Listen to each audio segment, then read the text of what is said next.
Hello everyone, welcome to Internally Screening. Today we're doing a podcast on the 95th Academy Awards, which happened whenever this comes out, probably a week or two ago, I don't know. But we're doing it now. We've seen pretty much all of the most important films for the categories that people care about. Yeah. I'm sorry, production design nerds. You're not going to get your fill here. We're going over the big boy ones. Unfortunately, this year there was no drama to report. They didn't let any celebrities on stage to have an MMA fight. Sadly, no one insulted anyone's wife. I think the most dramatic thing happened was they got the donkey from EO.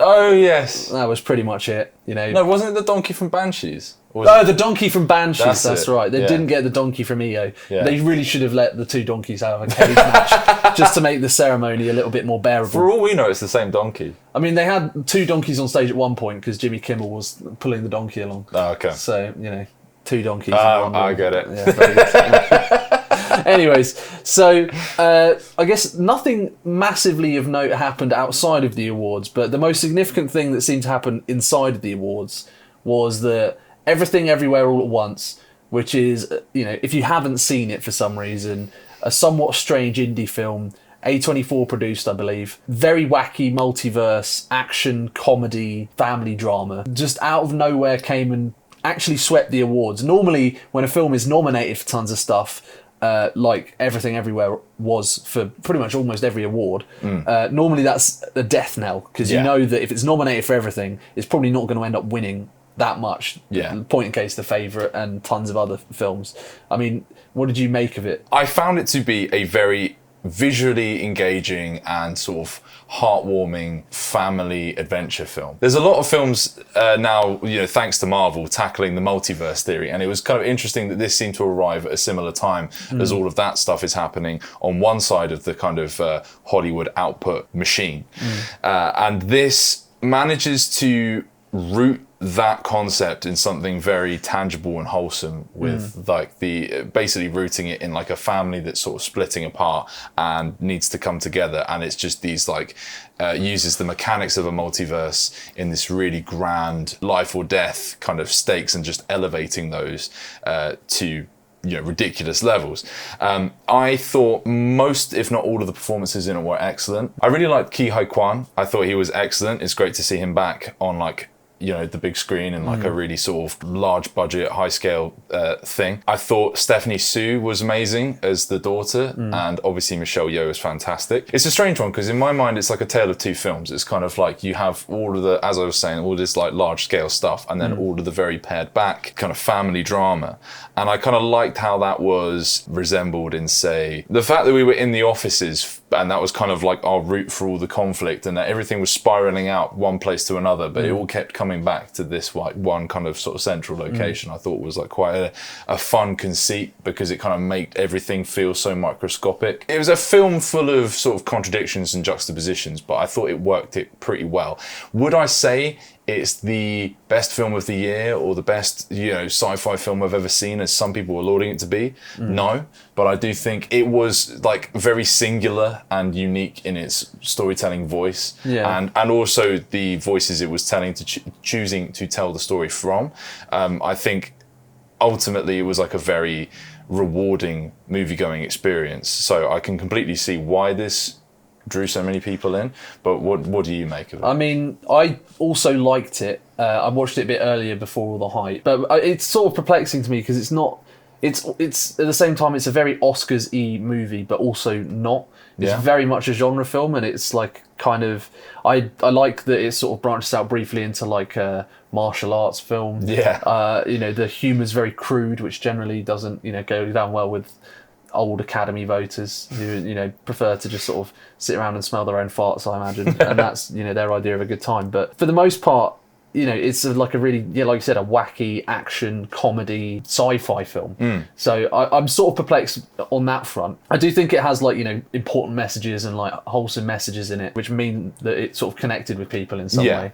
But I mean, as a film, I just found it, I'll be completely real, very difficult and exhausting to watch. Okay. That's not to say it's not rewarding. There is, like I said, there's a lot of elements of it that I think are really rewarding, especially the performances. Like all the acting in it's very good. But the one thing that kind of held me back from maybe just being on the hype train with this as everyone else is, I just really didn't care for the humour in the film.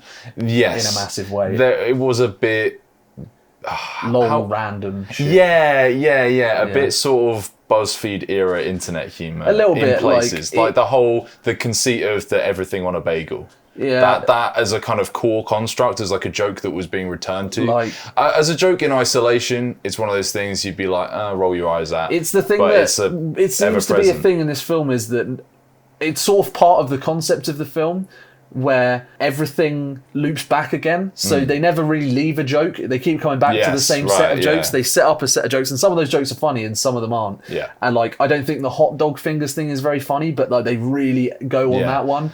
And they have like the Ratatouille thing, which is kind of funny, or the raccoon thing. Yeah. And then they have like the bagel thing, which is super lame.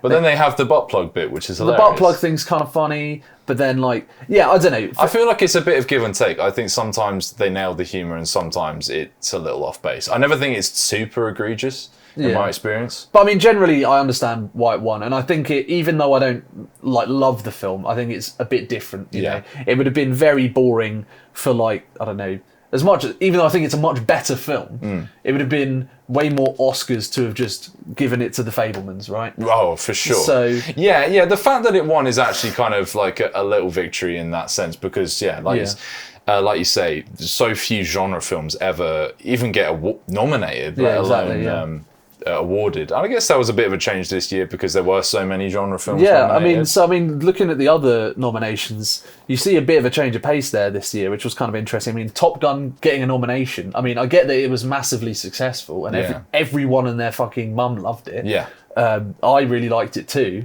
But like, it's very strange seeing it nominated for an Oscar. Same thing with like Avatar 2. Like Avatar 2 is the other big one. Like, I don't really know why it's nominated. Again, I really liked it, but I don't really understand why it's nominated for an Oscar. It was never going to fucking 10 win. years ago, that's never going in, right? Although, actually, saying that, I think Avatar did actually get nominated for It did Best get nominated, Picture, it did. Which is, I guess but again, maybe it's not that unusual. That's an outlier and perhaps more of a nomination for James Cameron. Yes, exactly. But I mean, I could understand a nomination for James Cameron for Best Director. Oh, for sure. And I think he would have had a much better chance of actually winning that. Yes. So, and I would have, I wouldn't be for Avatar 2 winning Best Picture, but I would not be mad at all at James Cameron winning Best Director for it. So, that's fair. Yeah.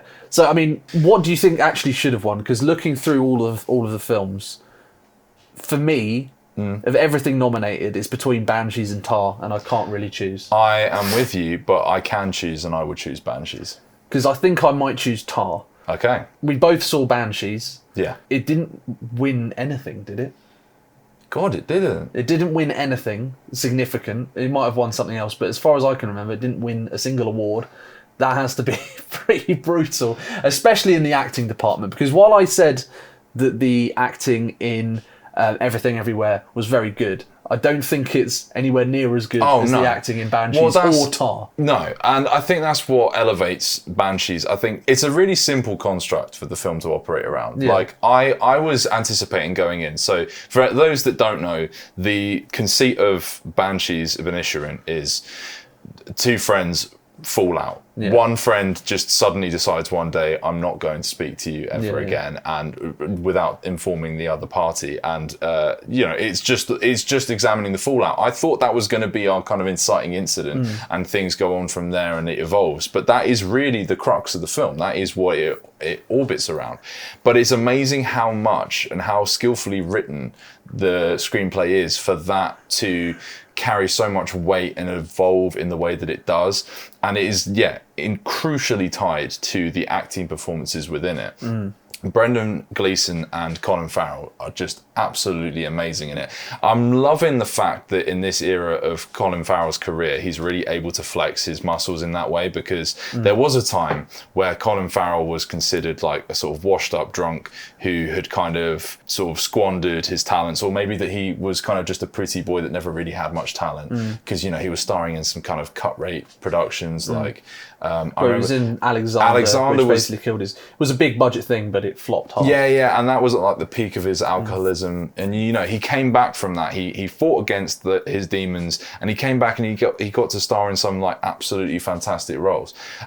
So I'm super grateful that was the case, because I've had it revealed to myself that he is one of my favourite actors. Yeah, now. and I mean I just think Martin McDonagh is one of the best directors out right now. Yeah, in terms of his hit rate's crazy. Yeah, I mean he like all of his films so far have been at least great. I guess we'll come to Screenplay later, but it's kind of a crime. As a screenwriter, he's might just be the best screenwriter, in my opinion, out there right now. I mean, yeah, just such a well-written film, beautifully shot, beautifully acted. Yeah. I have next to no criticisms of it, really. Yeah, people seem to take the written and directed thing as granted. Like a lot of people, I think, it's very much a singular vision type a lot film, of lay people will say like, well, I think conflate the idea of like a writer-director, say like a Quentin Tarantino type, because they see like the word director down, it's like, oh, it's his vision, but it's not necessarily his story he's telling.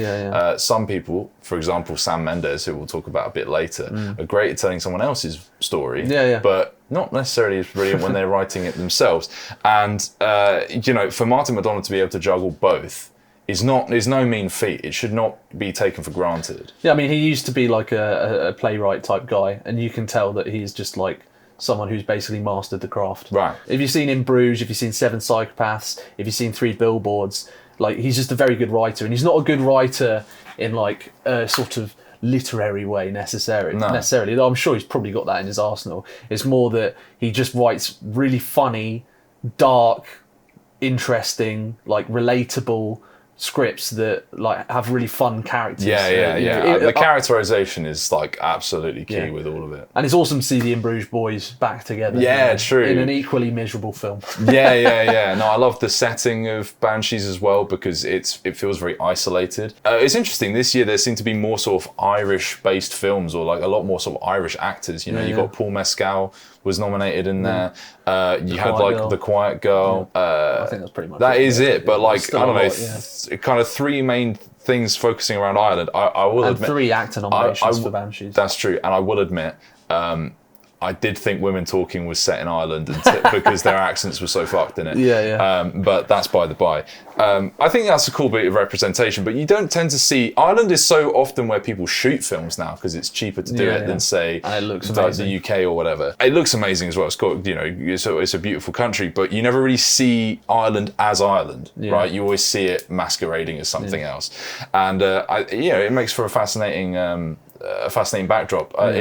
Weirdly, the thing it drew my mind back to was Father Ted, which if you're not British, you won't, or Irish, you might not be familiar, but it's an absolutely fantastic Channel 4 comedy from back in the it does sort of have that 90s. weird isolated vibe you get from Father Ted. Exactly, but just like you just like on one of these like small little islands slightly separated from the rest of humanity, and as a consequence like the intersection of personalities and like the way people interact it has this kind of off feeling to it. I was just gutted to find out Inisherin is not a real place. No. Absolutely gutted. A fictitious island. I would like to go there, basically. But I mean, I thought Tar is possibly my favourite film of the year, and I also don't think it won anything. God, it didn't. Yeah. God damn it. It's crazy, because... I've been so focused on what did win, I completely kind of neglected what didn't. I mean, I might almost sort of save my thoughts on this for the best director and best actress sections we're going to get to. Okay. But the long story short is Tar is one of the most insane films I've seen in ages in terms of like getting a drama. Like the idea of a psychological drama is always kind of appealing to me, but like this is almost like the rawest form of psychological drama, and it is almost entirely about one person and like this intense character study of one person throughout a period, and it's so brilliantly paced and detailed and eerie and sort of perfectly cut out with all these little sections that constantly keep you questioning things. It is like so precision made.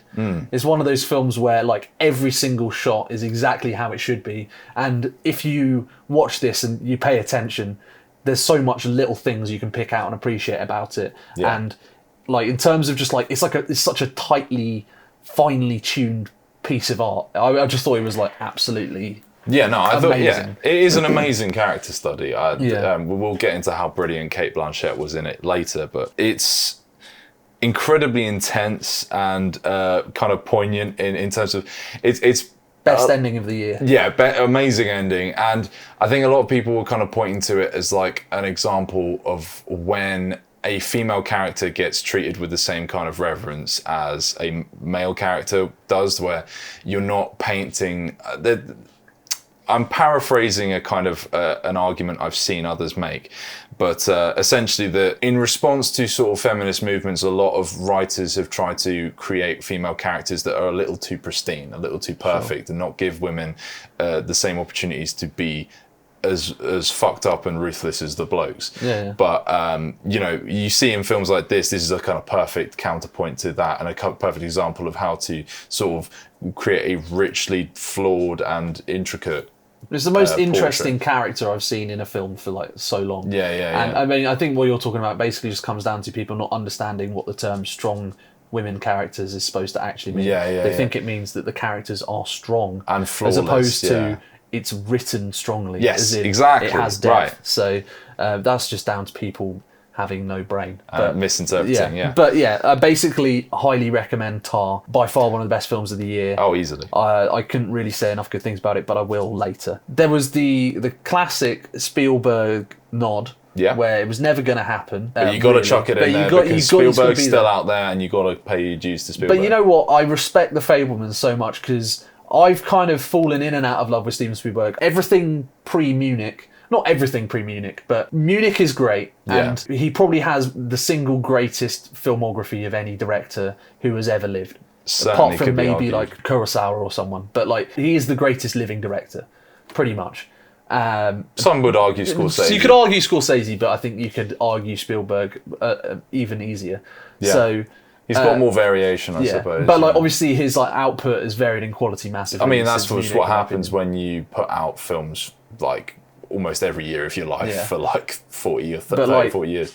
Bridge of Spies was trash, you know, BFG was trash, but this is like, it's not prime Spielberg, but it's a like, return to form. It is. It's a return to form, but what I found interesting about it is it's very much one of the like newer Spielberg films. It has like a lot of the sensibilities of stuff like West Side Story or even like Bridge of Spies or the BFG and stuff like that. But it actually is such an interesting character study on himself, and the meta element I think brings so much to this film. Like really cleverly written, beautifully shot, perfectly acted. It's just a fucking great film. I absolutely loved it. Yeah, it's nice to see a film about film that isn't like sucking its dick too much. And that's what I thought it was going to be as well. Like, because seeing the trailer, I thought, oh, this is going to be syrupy, sappy shit. Yeah. And it certainly has its syrupy moments and all of that, but it actually works. It builds a bridge between the sort of childlike glee and whimsy of someone who's just passionate about the form, and also the kind of gritty reality of just kind of being a kid trying to grow up and make something of himself, and like the conflict within him. Like,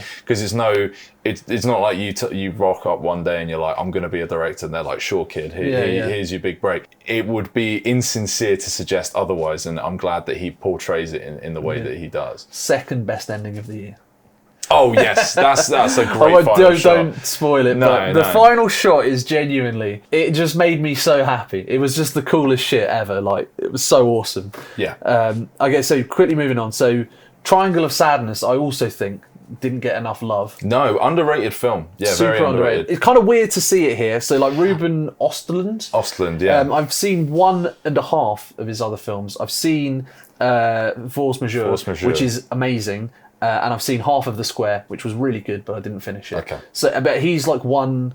I think The Square won the Palme d'Or. Okay. So he's been like very critically acclaimed. Seems to be like a really smart director. But you could almost just watch Triangle of Sadness as a comedy. Yeah. It's a film of kind of thirds, really, isn't it? Yeah, because you have that first section, which is really intense. Yes. Yeah. Which is all about sort of like the dynamics of like a two models in a relationship.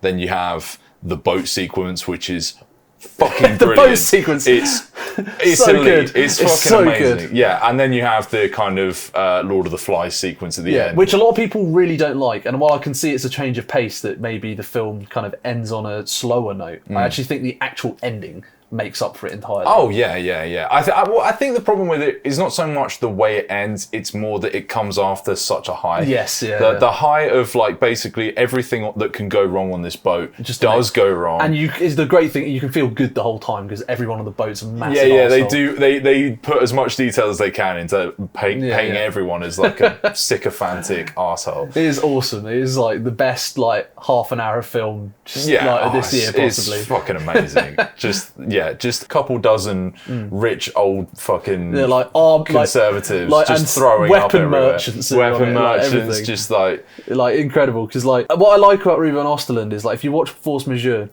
you could sort of view it as like a really sort of dry and serious art film because it kind of is in a way, right? But it's also really funny. But it's all like of the films I've seen of his, the 1.5 that I've seen of his, or 2.5, I guess. Yeah. But I really like that he has that sort of art house, very sort of European style of making a film, but with like a real self-awareness and like poking fun at stuff, and actually like finding something funny about like social interactions or like about the real world, but just relentlessly prodding fun. It feels very tangible in the and relatable, but like, in a way that a lot quite of light-hearted and fun in a way. Yeah. You're right. It straddles a great balance between sort of high art and low art. Yeah, exactly. Yeah, and without sacrificing any creative sort of integrity in because the boat sequence is almost like an Adam Sandler film. Oh, the boat sequence is like the most sort of degenerate low art you could possibly. Yeah, just a bunch of people throwing up and just shitting and falling just around. Like there's literally like, oh god, there's like a torrent of shit that comes out of one of the toilets and shit so like good. that. Like, was it they get like food poisoning or something? One of the guys. Oh god, Jesus Christ, I'm remembering that scene. And Woody Harrelson is a communist and he's having whiskey with like a Russian capitalist. Yeah. Oh, that's fucking great. They're like babbling over the intercom. It needed more Woody Harrelson. But it did. There's one moment which I love, which kind of finishes off the boat sequence where the pirates arrive. The grenade. And the guy. It is the best punchline to end it. You could That's possibly ask fucking for. brilliant. Yeah, if you haven't seen Triangle of Sadness, highly recommend. Again, it is a film of kind of 3 different acts. You may like some bits more than others, but at the very least, get through the second act because it's fucking hilarious. So I mentioned Top Gun earlier. Again, I don't really understand why it's nominated, but I'm not mad at it at all. So Top Gun, before Avatar 2, which we'll get onto after, I guess, was one of the highest grossing films of 2022. Yeah. After being stuck in COVID hell, because I remember there were adverts for this, I think, before COVID. Oh, of course. Yeah. I had forgotten about the whole. Yeah. And Tom Cruise wanted it to come out in cinema, and I honestly thought this shit was going to flop. Yeah. Or like at least not make any money. I'm amazed. Yeah, I'm amazed that it has the success it does, but I feel it deserves it. Yeah, and the money they must have spent on marketing for it must have been crazy as well, because it was getting adverts the whole time. So.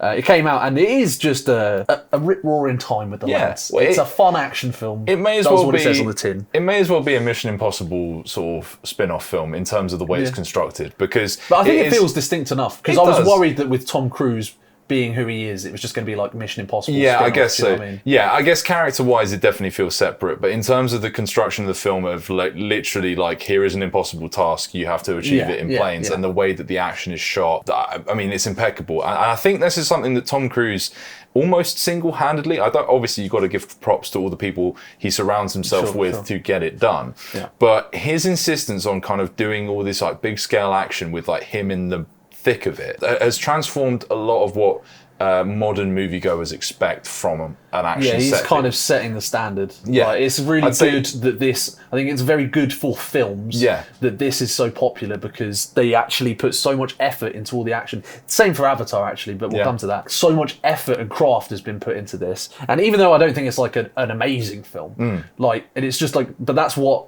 a solid action film can be, right? Yeah. I mean, at its core, an action film is kind of like a bunch of toys being thrown together, and you're seeing like the outcome of But it's also probably one of the hardest types of film to make and do well. And you've got to appreciate the craft that goes into all of that stuff. Like the plane sequences in this film are insane, absolutely bonkers. Like the final set piece in this is just like adrenaline injected to your brain. I love that they basically spend the whole film emphasizing this is really fucking hard to do. Like, so it really hammers in. By the end, you're sweating. You're like, oh my God, how are they going to do it? How are they going to do it? And then they keep, not everything goes right, which is, a crucial little ingredient. Yeah. But I would say, Tom Cruise and probably Keanu Reeves are the two guys holding it down for like real action in films, like kind of on different ends of the spectrum. Yeah. Keanu's more about the martial arts, but again, a very important thing. You need to see that. You need to see that real contact. Otherwise, it just feels flimsy. And I think that could be. You also forgot Scott Adkins is the underrated side of that triangle. Oh, of course. Where he's holding down the direct-to-video side. Well, you know what? This reminded me. I don't know if anyone out there has heard of Scott Adkins. He's in John Wick 4. Is he? Yeah. Banging. Well, you will soon have heard of him then. Yeah. But we mentioned to each other. Yeah, we mentioned to each other before that it would be a good idea to cover him in a video because he's like a sort of true British, like fucking hardcore. He is amazing. But he's an amazing martial artist. And he elevates these DTV things. Yeah. We've seen a couple of those films. It's a strange tangent, but I'm so down to do a video on Scott Adkins. Going through some of his films. Yeah. One of his films we particularly enjoyed. It's called Avengement. Like, that kind of. So he's an hard nut stuck in jail. He's come to get his revenge. That sort of shit. But anyways, Top Gun's a good film. You've already seen it. Everyone's seen this film. You must have seen it. If you haven't seen it, I mean, you can't really go wrong. It's just a fun film. It's the Mad Max Fury Road of this year. Last year. Right. That's a good shout. Yeah, it's just an impeccably made action film with good characterizations and interactions with one another. It's compelling. It doesn't do what so many. And it actually works as a sequel to the first one because I don't even really like the first one at all. I think this is miles better than the first one. Whereas the old one, I think, is something people can get into if basically. I mean, if you like it, but it's a bit of a nostalgia thing. Yeah. Whereas you liked it, your mum liked it, in the 80s, but it's not actually that good if you go back and watch it. It's not. It's the action has not a patch on this as well. I think that's a big part of it. This is just an improvement on every front. 100%. Yeah. But speaking of improvements on every front, Avatar 2. That was a great segue. Yeah, thank you very much. I'm here till Wednesday, but the. Avatar 2 also nominated for some reason, but this is another film where obviously it was the biggest film of last year. It was always going to be the biggest film of last year. Yeah. James Cameron does not miss. He is physically incapable of missing. And this is basically just an improvement on every aspect of the first Avatar film, which is, again, kind of like Top Gun. It's okay. Yeah, exactly. It's fine. What I enjoy about this in comparison to Top Gun is that it's almost the absolute opposite, but still basic. In my mind, this is just my opinion. Basically, just as good of a film. I sort of like them equally. But instead of focusing on the practical elements of action, what James Cameron is always obsessed with is really pushing the technology of cinema. Right. And this is just the best CGI type film you will ever see. Yeah. And the fact that they decided to make it all about water just to flex. Yeah, because water is notoriously difficult to animate, particularly with hair. Yeah, that's it's water and snow is hard to do, right? Yeah. And with hair and all of that. But it's crazy. I was on Twitter the other day and I saw a clip of it on Twitter, and it was crazy how good it looked. Even in that state. Even on my phone. Because CGI is obviously kind of take it like a given in most films right these days. Yeah. And I think that certain studios have really lowered the standard of CGI. Yes. Well, I mean, when you say certain, we mean Marvel. I mean Marvel and Warner Brothers. Yeah, what have Warner Brothers doing? Like DC and DC. I mean, sure, the Batman film looked good this year. Yeah. That looked very good, actually. But I mean, look at Batman versus Superman, that shit is... there's sort of a lot of controversies out on the internet at the moment about the treatment of VFX studios, because it's also the nature of the way they've sort of ramped up production of this stuff. We've got a cash cow here. This is going to be a very personal reference. They're doing a Guitar Hero to it. Yeah. When I was a kid, I loved Guitar Hero. Activision then decided this makes loads of money. So we're going to put out 5 Guitar Hero games a year. And then guess what? Within 2 years, the whole fucking franchise tanked and it killed it. Yeah. And then they tried to bring it back and it didn't work. So I think Marvel are teetering on the edge of that. They obviously have... They need to unionize ASAP, basically. Constantly pumping out sort of subpar projects, it will make you money in the short term, but it could potentially kill them in the long term. Yeah. But that's by the by.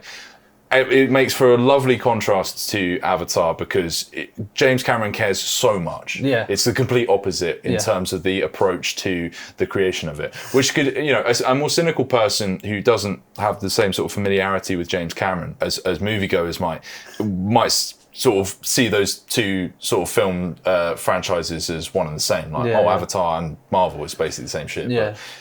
But the passion behind it is... I think it's obvious, man. It was like kind of the meme was like, oh, who actually wants Avatar 2? Yeah. Like, no one cares, no one's going to watch this. But like, James Cameron fucking cared. Right. And he's going to make you care. And like, by about 10 minutes into the film, I fucking cared too. Because I was like, wow, this shit's fucking awesome. Like, all the characterization's about 100 times better than the original. Like, I actually really like Jake Sully is kind of like the classic, like, oh, he's a boring protagonist. Because in the first one, he is a boring protagonist. Even though the conflict for him in that film is, the whole thing of him being, oh, I prefer this new body. That's like kind of an interesting conflict. Whereas in this one, he has almost a lot less to do. His conflict is just, I'm a dad. Yes. But it's like actually fucking awesome. And like, really kind of like the whole family aspect of it was really believable. Yeah, and you know what I just considered that I realised is an amazing feat in of itself? It basically is a film that focuses on the kids.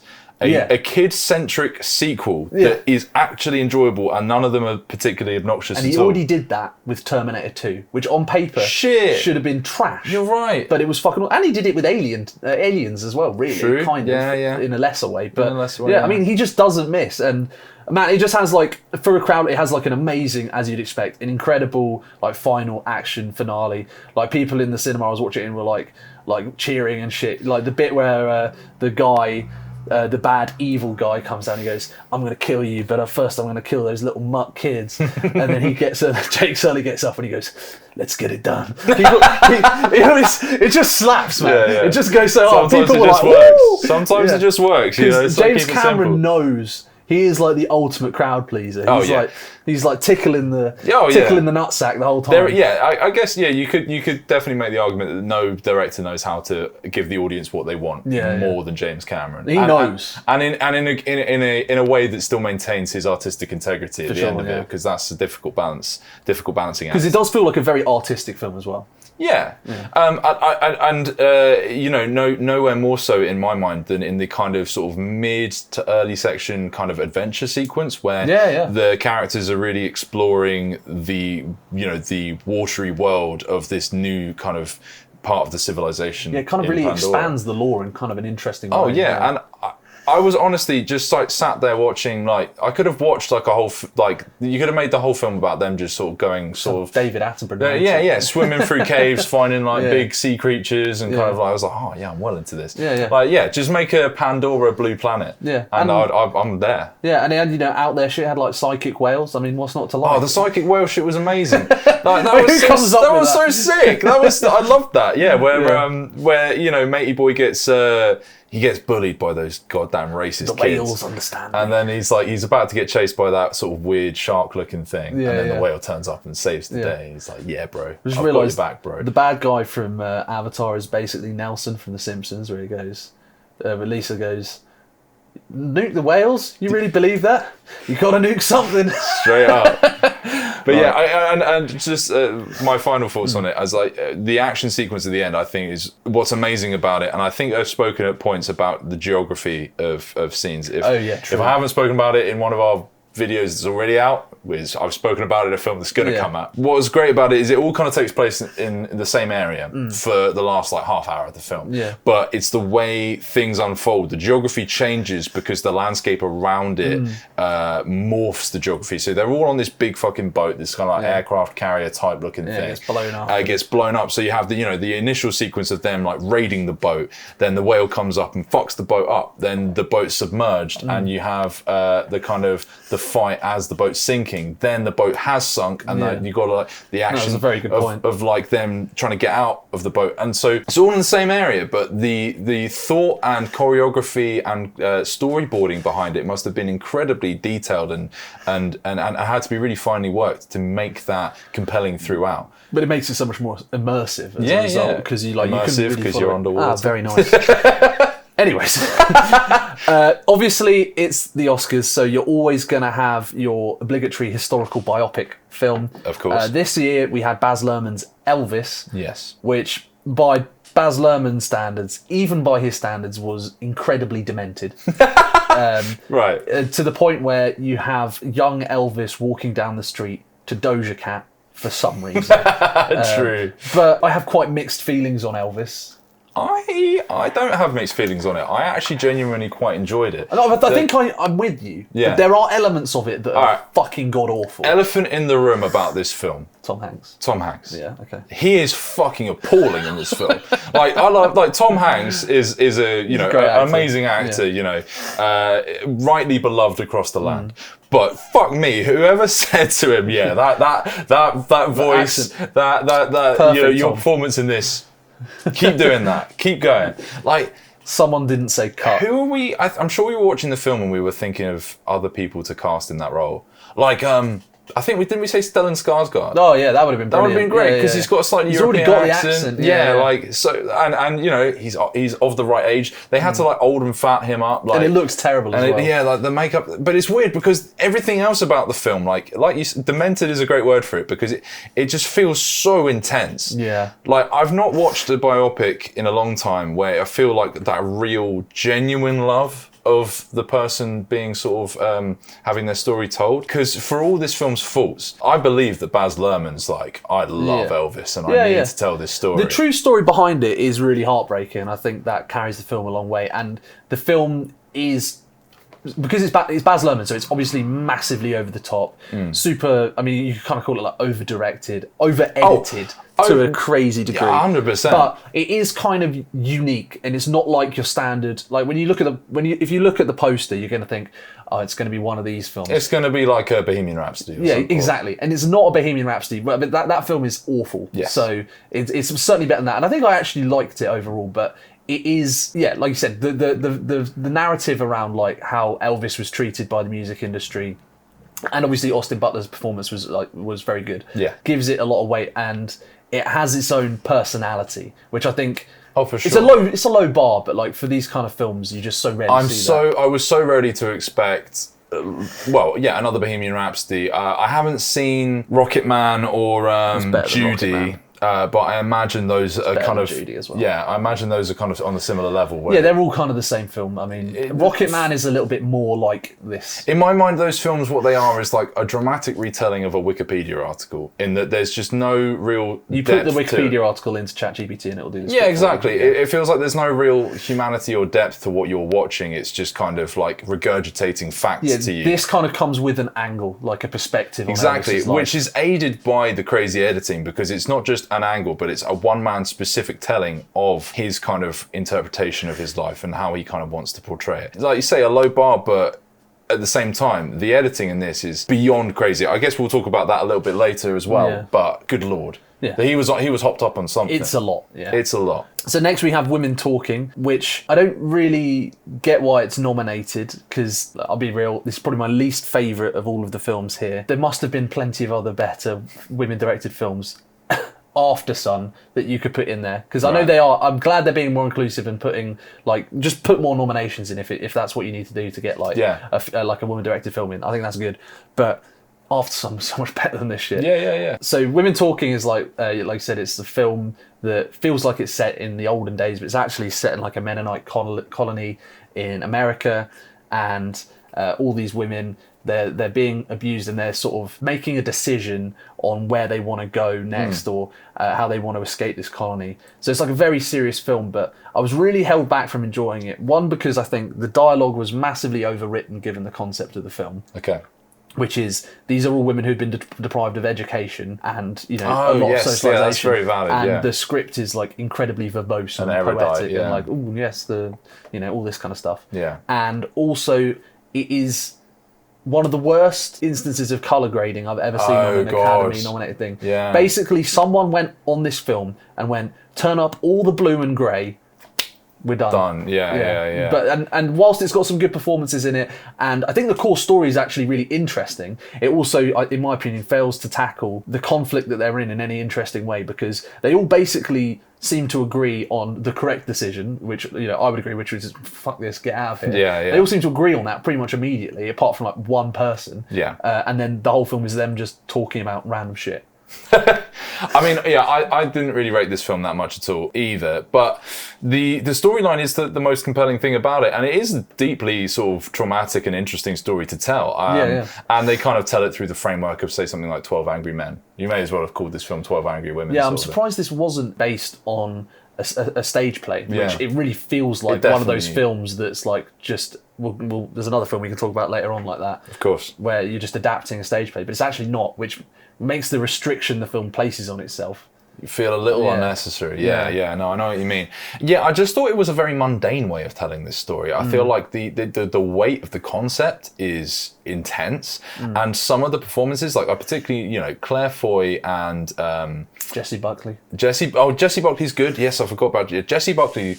Quickly has become one of my favourite actresses. She's excellent. She's just amazing. And yeah, I hope she keeps getting gigs, because she's even if she's starring in films I don't really like that much. Like she was in Men recently. Yeah. I didn't give a fuck She was about good that in film, it. but she was really good in it. And she's doing interesting stuff. Yeah. And Rooney Mara. Rooney Mara. She's amazing. I actually love Rooney Mara as well. She's excellent as well. I think this film helped me realise that how much I loved her as well. Obviously, like Girl with the Dragon Tattoo as well. But yeah, in spite of it having like this incredibly packed cast, and some decent newcomers as well. Yeah. Not to forget the likes of Ben Whishaw and Frances McDormand. Frances McDormand's very briefly in the film, but She's barely in it. I mean, still She shows up for the trailer. yeah, it's true. She still has weight to it. I just found it to be quite a monotonous and dull, trudging experience where the emotional weight of what's really being sort of talked about is immense, and I'm surprised at how little they were able to get out of that. Yeah, they seem like it was obviously a conscious decision to focus the film in one area so heavily, but honestly, I struggled. It was so boring. Yeah, it was just so boring. And I know that's a lazy criticism of film sometimes, but genuinely, this film is boring. Yeah, it is. Sometimes they just are. Yeah, it lacks a certain sort of dynamic quality in so much as, like you said, that the dialogue is quite sort of overly verbose for the characters' real situations, but it also doesn't feel like it sort of gets to the heart of a lot of issues that it's bringing up in a meaningful way. There's a few things it does, but if your film is set in basically one location, you need your dialogue to pop. Yes. And it doesn't. It just feels almost like listening to a podcast. Yeah. I wouldn't not recommend it, because it's the kind of film where I can see why a lot of people do like it, but it just didn't work for me, I guess. No. So that's why it would be my least favourite of all the nominated films. Yeah. I would find it very funny had Ben Whishaw been the only person nominated for an acting role for this, and then he wins. That would be very funny, but sadly that didn't happen. Yeah. And then lastly, we have the Netflix-made remake of All Quiet on the Western Front, which didn't win Best Picture, which is sad, because had it won Best Picture, it would have been only the second film ever called All Quiet on the Western Front to win Best Picture. Which is, a real tragedy. It would have been amazing if... Has that ever happened before? I'd be interested to know if a remake has ever won the Oscar. I'm sure a remake has won, but... But has an original and a remake ever won? I don't think so. I can't even think. But... it would have been amazing if that had happened, and in my mind wouldn't have been unwarranted either, because I think this film is deeply fascinating. I haven't seen the original. No, neither have I. But my understanding is it's not in German. I think it's in English. It's in an American production. Yeah. Whereas this is in German, and I think that lends the Germanic perspective extra weight. And having seen, I think it's a big plus this being in German. It feels like really authentic, real. Yeah. And I mean, I love me a good bleak war film, Yeah, same. I love that shit. But it's been a while since I've seen one as bleak as this. Yeah, this is peak bleak. There is you could almost call it misery porn. You could, but it's so justified. Yeah, no, that's the sort of the beauty. Yeah. Because sometimes you watch a really miserable film and you're like, is this a bit excessive? Yeah. Is it reveling in it too much? Yeah. But with a war film, it's no, it really was that shit. Yeah, and you have to remind people. Yeah, because there are nutters around nowadays who haven't experienced war and go on about it like it's some kind of great fucking thing. I mean, the best scene in the whole film is the scene where he kills the soldier and then instantly regrets it, and is almost like groveling to him for an apology, telling him how sorry he is for having killed him, which is just like one of the most like devastating things I've seen in a film from last year. Just like incredible stuff. All of the acting in it is excellent, and they're pretty much all newcomers as well. Yeah, I mean, my knowledge of German cinema is not brilliant. So, or when I say not brilliant, it's basically non-existent. So, they may be more well known over there, but all fantastic, and just it's wonderful getting that kind of other side of the perspective from the other side of the war, because seeing it from the kind of sort of the youthful innocence perspective, they're being sent into something they basically they have no idea really why they're doing any of it. And I think a lot of people like misconstrue the Germans in World War One to the Germans in World War Two, for sure, when it's like a very, very different situation. Yeah. So like it's a really valuable film in that sense, right? And the war scenes in this film, like the battle sequences, are so intense and like genuinely intense. I know it's like an obvious thing to call them intense, but like you have that like first one where they like, you know, they storm the trenches, it all goes pretty well, and then the tanks roll up, and like the pure horror of that situation is just like it's like insane. It is. And it does like the mustard gas. It's very well paced. I really like the pacing of the film as well. Really like the way it built to the ending. Yeah. Sort of felt like it went through. It really took its time. Yeah. Which was nice, because it kind of gave you a reflection of what it was like in war, where you're not just constantly fighting. It's more often that you kind of go, you have like these long periods of quiet. It's fucking boring, especially in World War One, where you're sitting in a trench all day. Exactly. You've got these long periods of quiet. People get to bond with one another, and then basically everyone dies in one battle, because that is what just would happen. And then you've got very few limited survivors.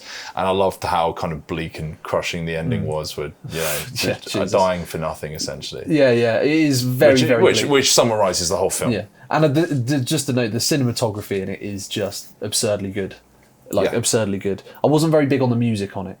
The music felt maybe a little too modern, I think. That would be my one criticism of the film. I felt it had a lot of like sort of electronic music, and I think maybe you could have gone with more strings. Okay. I don't know. But it wasn't terrible music, it just felt maybe a little bit out of place. Got you. Yeah. Okay. But we're not going to go into music categories, because no one fucking cares about that shit. So, for Best Director, we had nominated Martin McDonagh for Banshees. We had the Daniels, that's the two guys, both with the surname Daniel, who aren't related. No, they're both first name Daniel. First name Daniel. Daniel Kwan and Daniel Scheinert. There you go.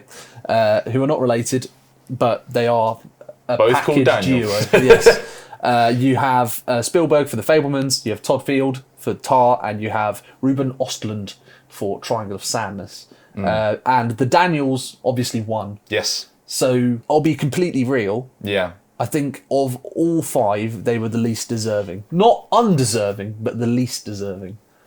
And that's and Everything Everywhere is a very well-directed film. Yeah. You know what? Never a guarantee with the Oscars that you're going to get a good nomination. Like every single one is going to be a worthy nomination, and sure. Every single one here is completely worthy.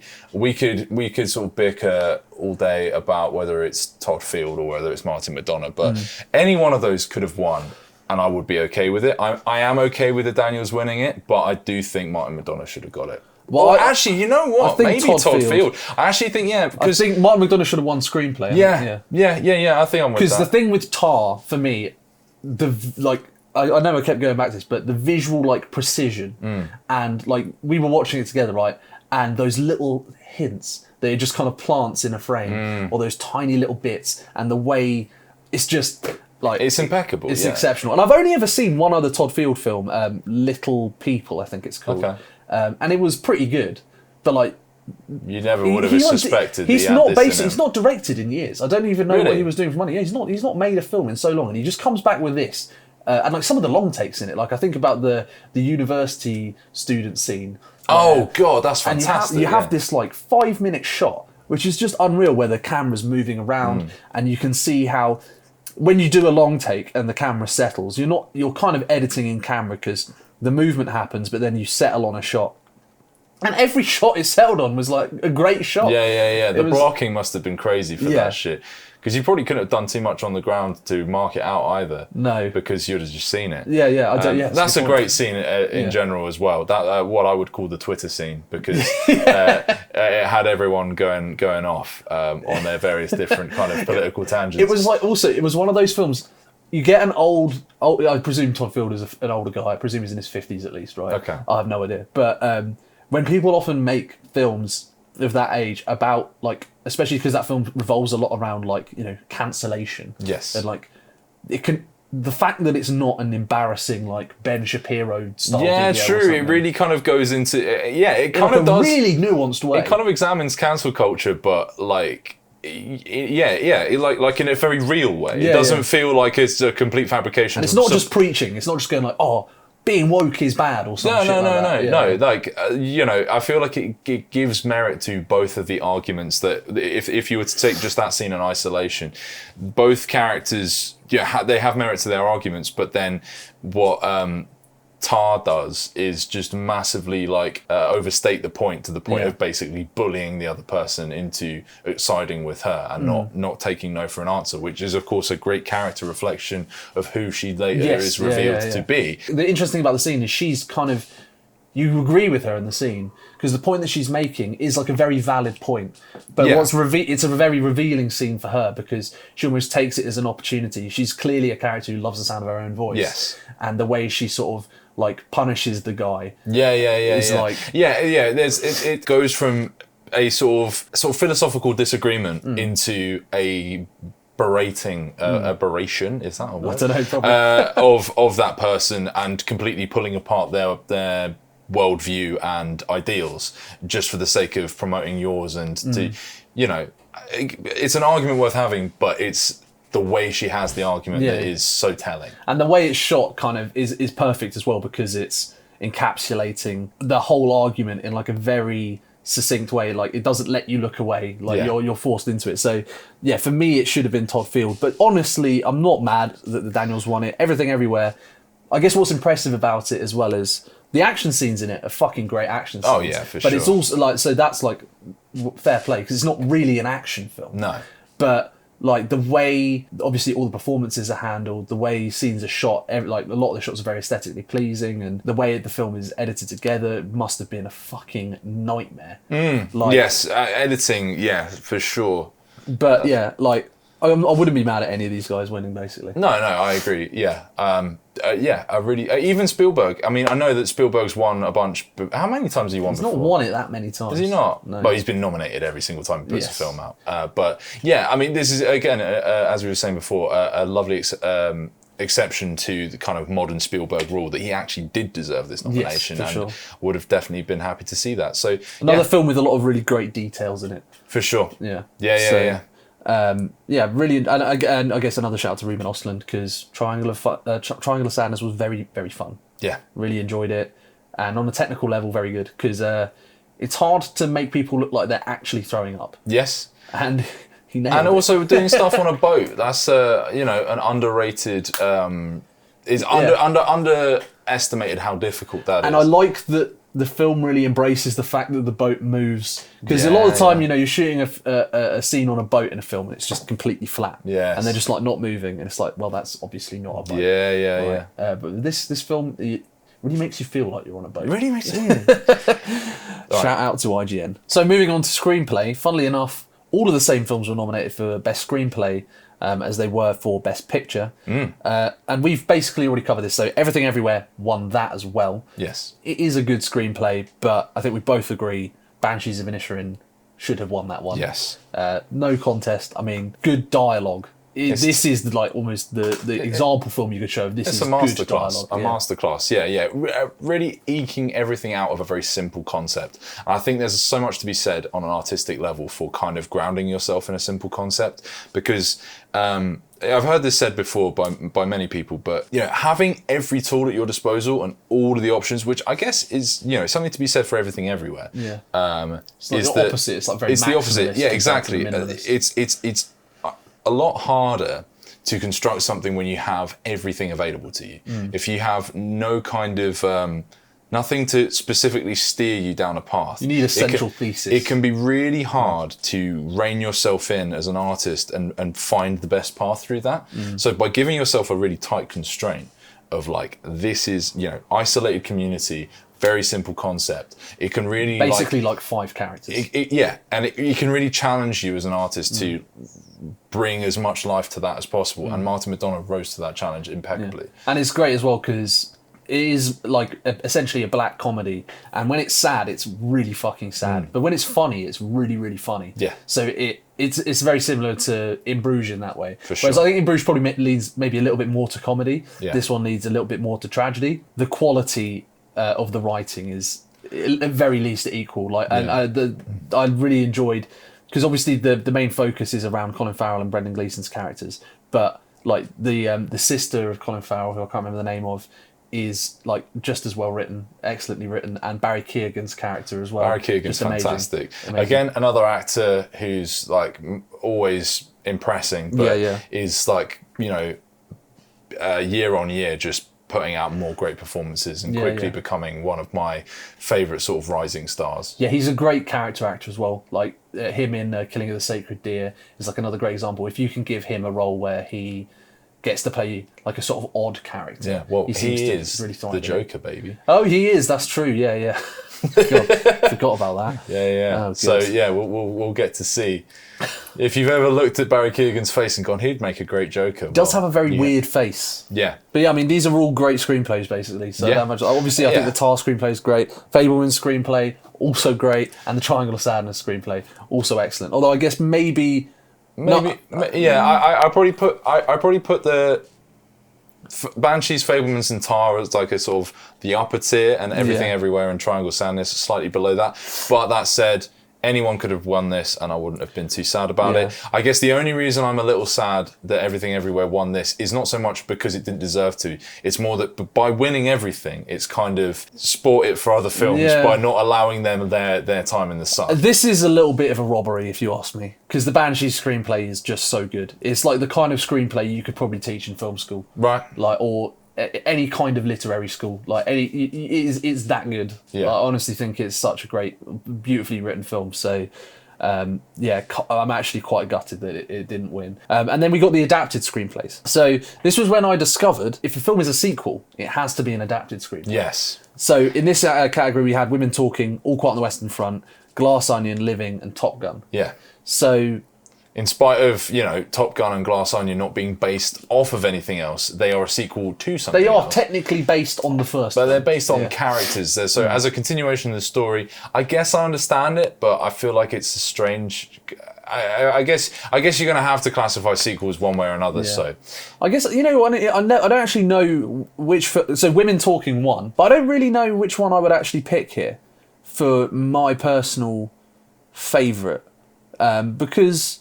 outside of Women Talking, which I've kind of gone over, I don't really like how that film is written. No, I think of all of them, in fact, that is the film I think least deserves it. Yeah. So I'm not particularly happy that won. Yeah. But yeah, there's no specific outlier there where I go. I mean, probably my favourite of them is All Quiet, so I probably would have gone with All Quiet. I don't really get Top Gun because it's a well-written film, but it's not. I mean, again, if you had like an action or stunt work category that which they keep snubbing. You know, they've been applying to have that as a category for donkey's years now. Stupid. And they keep snubbing that, which is outrageous because it's yet another example of the Oscars only caring about the glitz and glamour. You can, you know, it's glamorous when you care about actual filmmaking. These actors. Yeah, but the gritty hard work, they don't give a fuck. It's about. A celeb fest more. Exactly that. Yeah. So. But yeah, I don't know. I guess All Quiet probably would be. It feels weird to credit it because it's like I don't know how different it is, to be fair. Yes, again, I can't say. But it is a very well-written film. As a film on its own merits, I can't really find any fault in the way it's written. Whereas I think I can find fault in the other three, or the other four. Obviously, we've said Glass Onion I would probably put as my second least favourite for of the screenplays. I think Living, having seen the original film, it's based on Ikaru by Akira Kurosawa. I do actually kind of respect the screenplay for it a fair amount because the way it adapts a Japanese film and changes a lot of the core story to fit like a sort of olden days Britain, like everyone's wearing a suit and is an arsehole type film. I think the way it does that is actually quite well done, and the dialogue in it is actually genuinely well written. For I sure. would say. Whereas Top Gun, Glass Onion, and Women Talking, I don't really Glass Onion, I think I enjoyed a lot more than you did. You did, yeah. But I can completely understand. We're in a house share situation here, and let's just say that of many films we've watched recently as a household, there has been few films that have seemed to divide us as much as Glass Onion. We have a friend of ours who absolutely loathes this film. I watched this film with my family over the New Year, and we all had a wonderful time. And then you were bang down the middle. I'm in the middle, baby. Bang down the middle. I'm the fence sitter. I will completely concede that the comedy of it can be very hit and miss and obnoxious. Ryan Johnson does write a bit like he's on Reddit. A little bit. He's a lot of people he needs to log off. A lot of people have made that complaint of him that he's a bit too online. Yeah. But on the flip side of things, I thought Daniel Craig's wonderful in it. Janelle Monáe's wonderful in it. Yeah. And in spite of like a lot of Dave Bautista's given a lot of kind of shoddy lines, in my opinion, but he works well with it. Like he gives that his all in the same way that. But I don't think the screenplay is very good. No, well, that's the thing. It's choppy. Even though I really enjoyed that film, I will admit it's clunky. It doesn't really fit together and mesh as well as. Especially, it doesn't mesh as well as good as Knives Out. Well, Knives Out is, again, I feel like that's. I don't love Knives Out as a lot of some other people do, but it's another screenplay which you could probably teach in a school. Yes. Because it's so meticulously like paced and crafted, and like all the twists and the way it's revealed one by one. It's very like expertly paced. Whereas with this, it does feel very like, and then this happens, and then this happens, and like the humour. It is funny sometimes, but it's also unfunny sometimes, like actively unfunny. Yeah. So it wouldn't come close to best screenplay for me. No, for sure. It's this is the first list of nominations where it's all a bit kind of confusing and not really warranted. Nothing that I overtly hate. Apart from maybe I do kind of hate the women talking one. I wouldn't say hate. I don't hate it, but it was, so nothing. I thought it was bad. I thought it was bad, whereas the other ones are just kind of ranging from good to kind of middling. Yeah. Nothing that really grabs me there. All Quiet, I think we'll settle on that. Yeah. That's probably All our Quiet. pick. Yeah. So we have Best Animated Film, and for this we had nominated Puss in Boots: The Last Wish. Yep. We had Pinocchio, we had Sea Beast, Pinocchio by Guillermo del Toro, Sea Beast from Netflix, Marcel the Shell with Shoes On, and Turning Red from Pixar. So it's actually a pretty diverse set of films. For one of the first times I can remember, And obviously you have a Pixar film here, but there's no Disney film here. Yeah. Which is crazy, because obviously this Best Animated is essentially the Disney Award. Yes. At this point. Yes. The Disney/Pixar Award. For me, of all of these films, it should have gone to Puss in Boots. Okay. That film just did not need to go that hard. Yeah, it didn't. But it did anyway. It kind of broke the internet for a little bit, for a month or so, where everyone was just, creaming themselves over how amazing a Puss in Boots film could be. It was so cool. No one was even asking for a Puss in Boots film. Like, why the fuck did they even make it? But they did, and it was good. Yeah. It was like for me, the best whole section of the film is like the very first segment where he just kills the giant. Yeah. Because it's basically just like, wow, this is how cool animation can be. Here's a kitten with boots on, killing a giant stone demon. Yeah. Isn't that fucking sick? And it is fucking sick. It is sick. Like, everyone makes the Spider-Verse comparison, and the way that the animation is like all blended together here is great. It has some like pretty great character stuff in it as well. It's not like a dumb kids film. No. It's actually very much more in the vein of Shrek. Yeah. Where it's like, there's plenty of jokes there for adults as well, and like... it's a family experience rather than solely a children's experience. Exactly, yeah. It's that kind of classic DreamWorks thing. So... the only thing it's also the least ugly DreamWorks film. Yes, for a long time at least. You got to throw a little shine on Kung Fu Panda, mate. I suppose, yeah. Yeah, but my main issue, and it pains me to say this, is I didn't really like Harvey Guillen's character in it, who plays Guillermo in one of my favourite TV shows at the moment, What We Do in the Shadows. His fantastic. Character's kind of a necessary evil for kids' films, and it's a shame. Yeah, he is the cute character that... His character did have a bit of depth, though. I respected that. But I found a lot of the dialogue and delivery obnoxious. Yeah. And I feel like it was kind of purposeful, but at the same time, it kind of...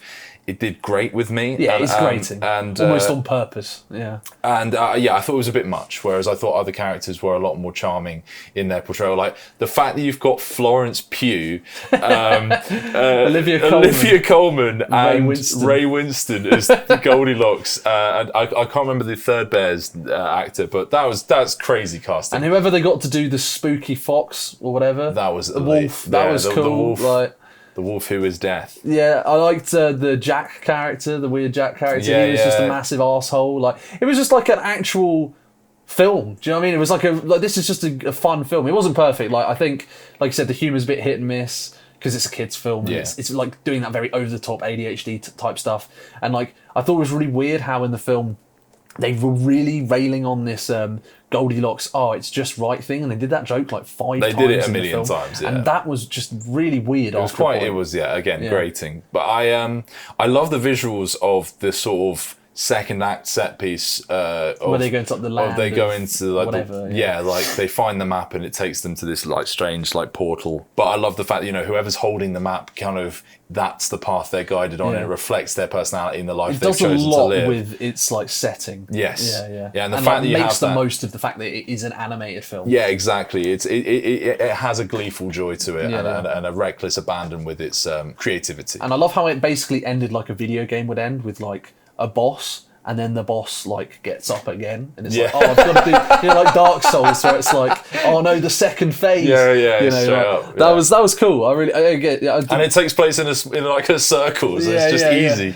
Yeah, it's basically Dark Souls, the movie. So you know what? That's actually not that crazy of a comparison. Thinking about it. Yeah, because you also have like. Is the last section of the film the sort of second section of the film where they're just going through all the levels. Yeah. It really is like a video game film now I think about it. So that's cool, Puss in Boots, I heavily recommend that one. Yeah, I would have nominated my personal favourite, having watched it quite recently, Marcel the Shell with Shoes On. Now, I watched this, this is probably one of the last films I watched to catch up on everything. I watched it the other night. Thought it was like a absolutely wonderful, heartwarming little tale. I thought the character of Marcel was adorable, perhaps a bit sickly in its adorable portrayal, but I really liked the kind of mockumentary, fly on the wall style, and like the kind of just funny tales of this little character. It was a really joyful world to be put into, and I thought it was like really immaculately made. I didn't realise it was also based off a bunch of like YouTube stuff that came out like about a decade ago at this point. I'm sure I'd heard of Marcel the Shell before this, so that it was like I was like, oh, why is that familiar to me? So now I understand that. But then I was like, Rupert, it's your turn to watch it. You'll enjoy it. Trust, it was a banger. This motherfucker. Gives it a 5. I know, and I'm tempted to put it down because I strongly dislike this film. The thing is, I have criticisms of the film itself, but a lot of it comes down to, I think this basically completely relies on you really, really liking Marcel the Shell with Shoes On. Right. You have to really, really buy into that character. And it just really, really didn't click for me. I really didn't like the voice actor who played Marcel. Not because they were... Slate. Yeah. Didn't like how she was acting him. Something about the voice she's doing really triggering grated your on me. misophonia, wasn't it? Maybe a little bit, but also I just didn't like the voice. I saw someone describe this film as Nicecore, and basically Nicecore is like a Wes Anderson film where the whole vibe of the film is sort of centered around this like wholesome goodness and like Fantastic Mr. Fox. Yes, exactly, yeah. But I think it's maybe a little bit cruel to sort of lump that on Wes Anderson because a lot of his films actually have a fair amount of edge. Yeah, I'd say most of his films do, in fact. Yeah, they've all got like an edge or like a sort of underlying sadness or a moment of real peril at least.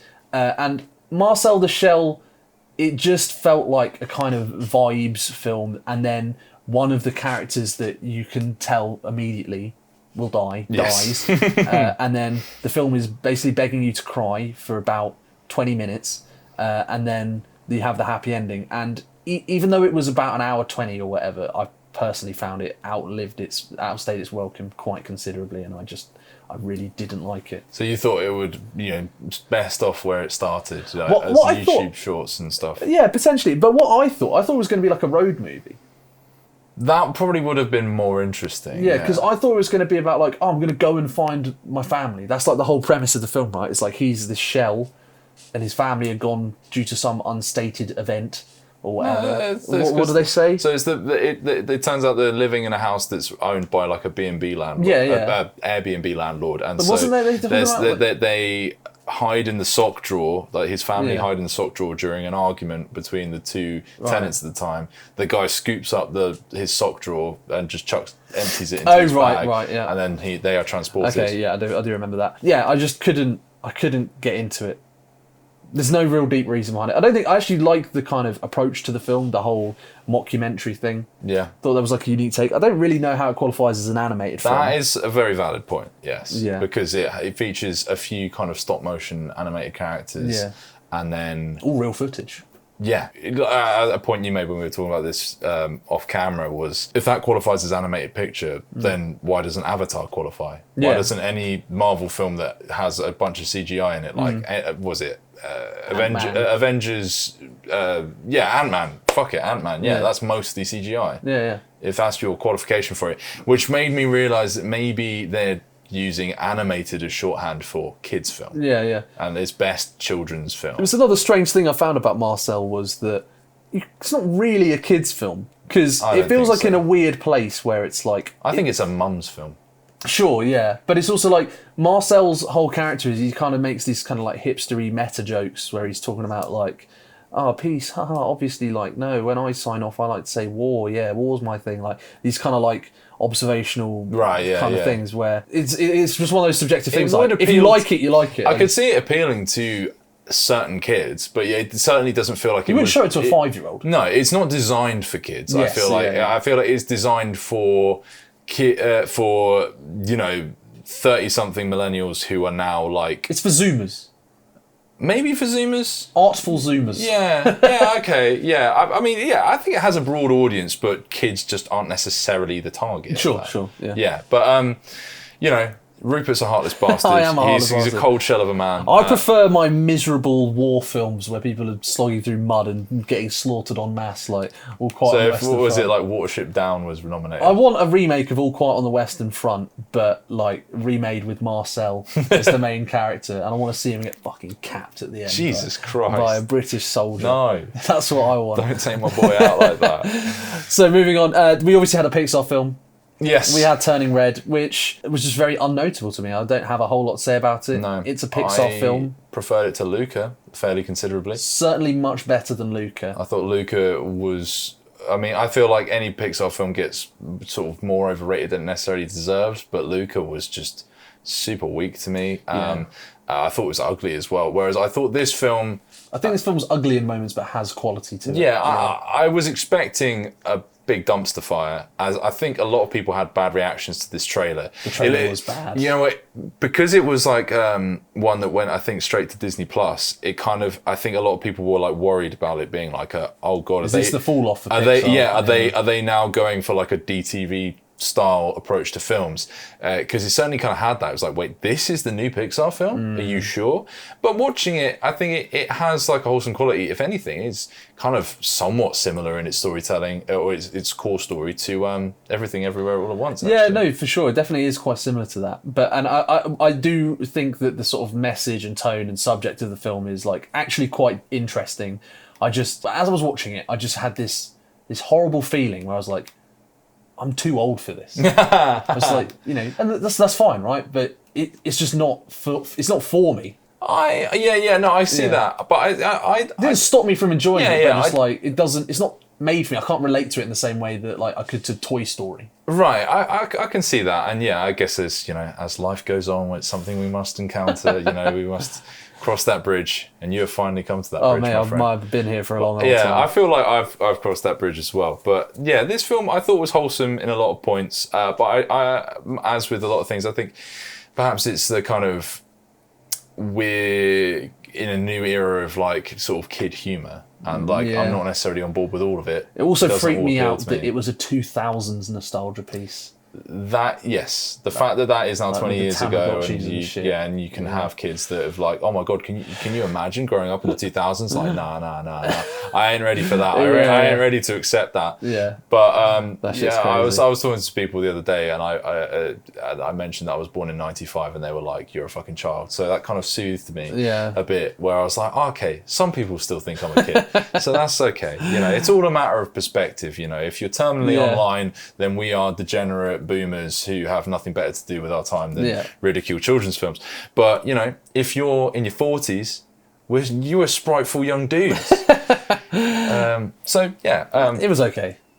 Yeah. So what were we talking about? Turning Red. Yeah, Turning Red was okay, and then Sea Beast, probably the least notable of these films. I thought again it was okay. I was kind of the same thing with Turning Red. I felt like I was a bit too old for it.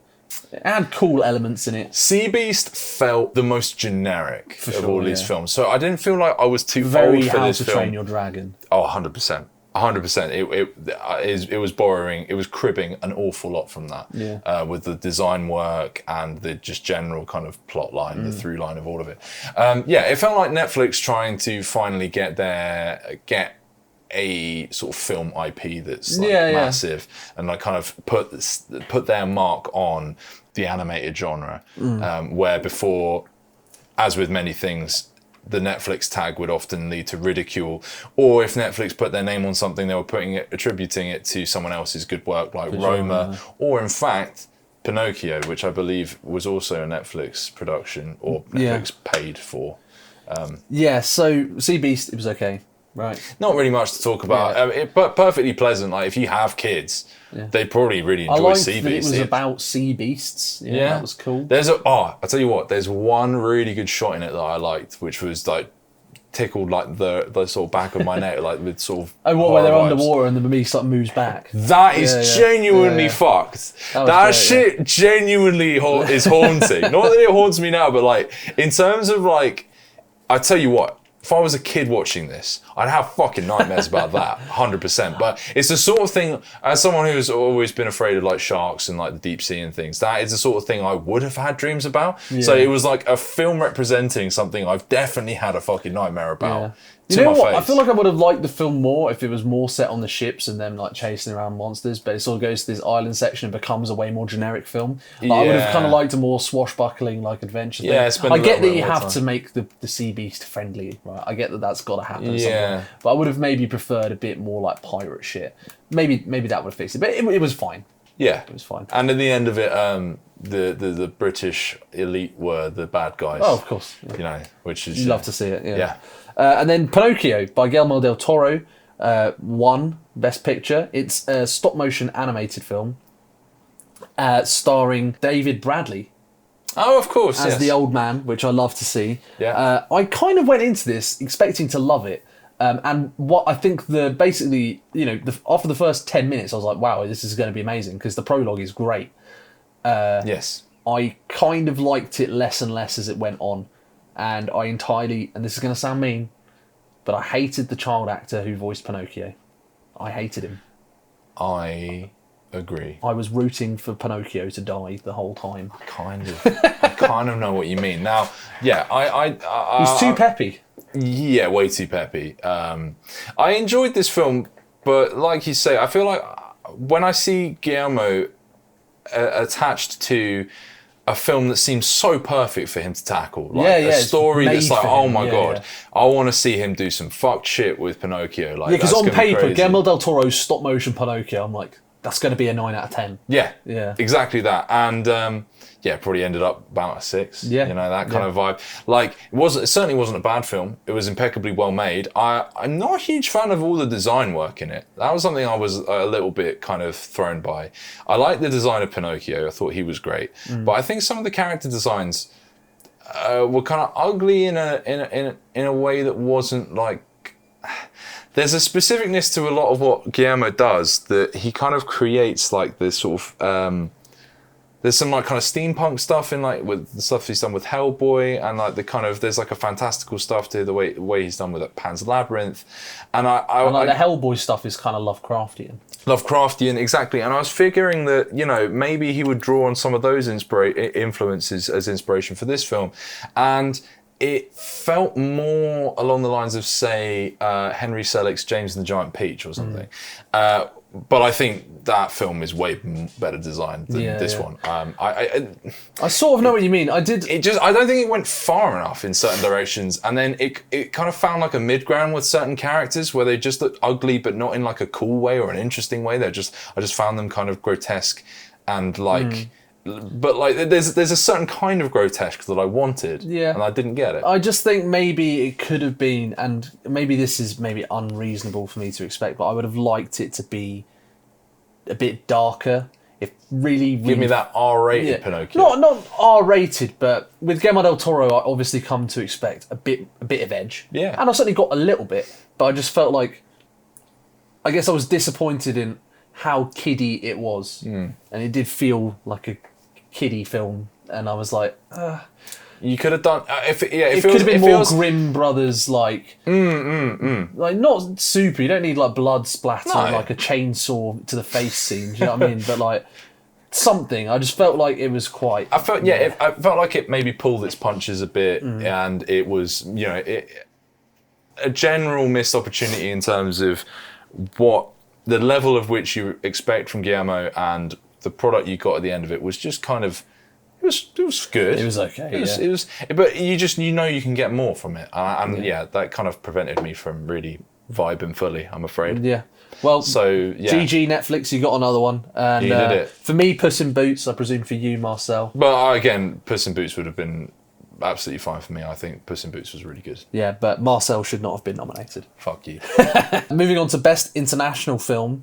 Which is probably a segment that no one cares about, but they should, because there are some really cool films here. So nominated was All Quiet on the Western Front, obviously, German. Argentina 1985, which will surprise no one to hear that it's Argentinian. Yeah. You have Close, which was Belgium. Yes. And EO, which was Polish. And you had The Quiet Girl, which interestingly was Irish with spoken Gaelic in it, which is really cool. Pretty rare, Yeah, and All Quiet Once. I mean, I guess. Much to be expected, as we've gone into why we like this film. When a foreign film gets nominated for Best Picture and Best International, it's almost a guarantee it's gonna win, that it's going to win. Parasite. Well, to be fair, that's only happened once, and it was Parasite. Right. So it is now a true guarantee. But it's, if the Academy is like, wow, they're speaking a foreign language, and I'm still interested in it enough to actually have seen it. I read all the subtitles. Because the thing is, yeah, exactly. It's rare that anyone watches. It seems as though this is the case. It seems that it's rare that anyone watches in the Academy a foreign film unless it's like some like huge moment. I guarantee you 2 voters out of the 500 watched EO.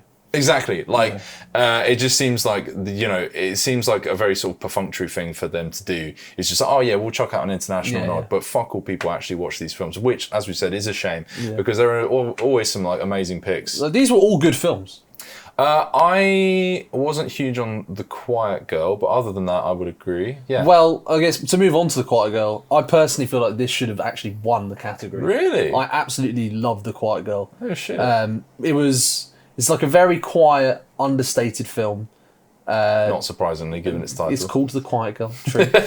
I really like the setting because obviously I don't really know much about rural areas of Ireland, so it was a kind of interesting setting. It was a pure simplicity film, and I really enjoyed how it told a very simple film. I thought the child actress in it was excellent. Obviously, she doesn't have many lines of dialogue because she's the quiet girl, but I thought it was like a really heartfelt story, and it felt very, very like real. Like the realism in it, I thought added a lot. It's not like hitting you on the nose with how emotional it is, and you can tell it's kind of saving it up for like one last hit.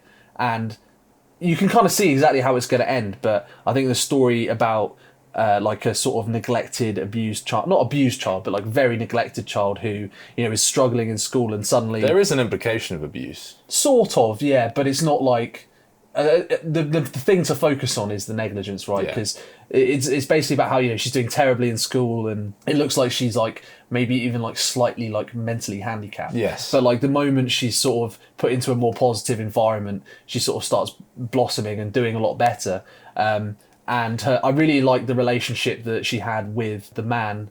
I thought that was like a really sort of sweet. Like I like how it kind of progressed. because he's like initially like again, it's all very simple stuff because he's an asshole at first, but then he really warms to her. Yeah, because it seems like it's the older woman's desire to look after the child, and that she's kind of like forced it upon them. Yeah, I mean, there's real heart to this story. Yeah, and it's got like real subtlety to it as well, and like some of the, like, I won't spoil it, but there's like a sort of detail about the motivation, which you can probably pick up on very quickly about like why they sort of adopted this child for the summer, which I thought was like very sad and interesting. And I think that ending was basically, even though it was an ending that I sort of saw coming a mile off, it still really worked for me. So for me, this was probably my favourite of the pick. I mean, I agree with you in so much as I appreciated all those elements of it, but I just found the overall kind of story and product that we got out of the end of it to just be a little too dull to really kind of grip me from start to finish. I appreciate its merits, but I just think that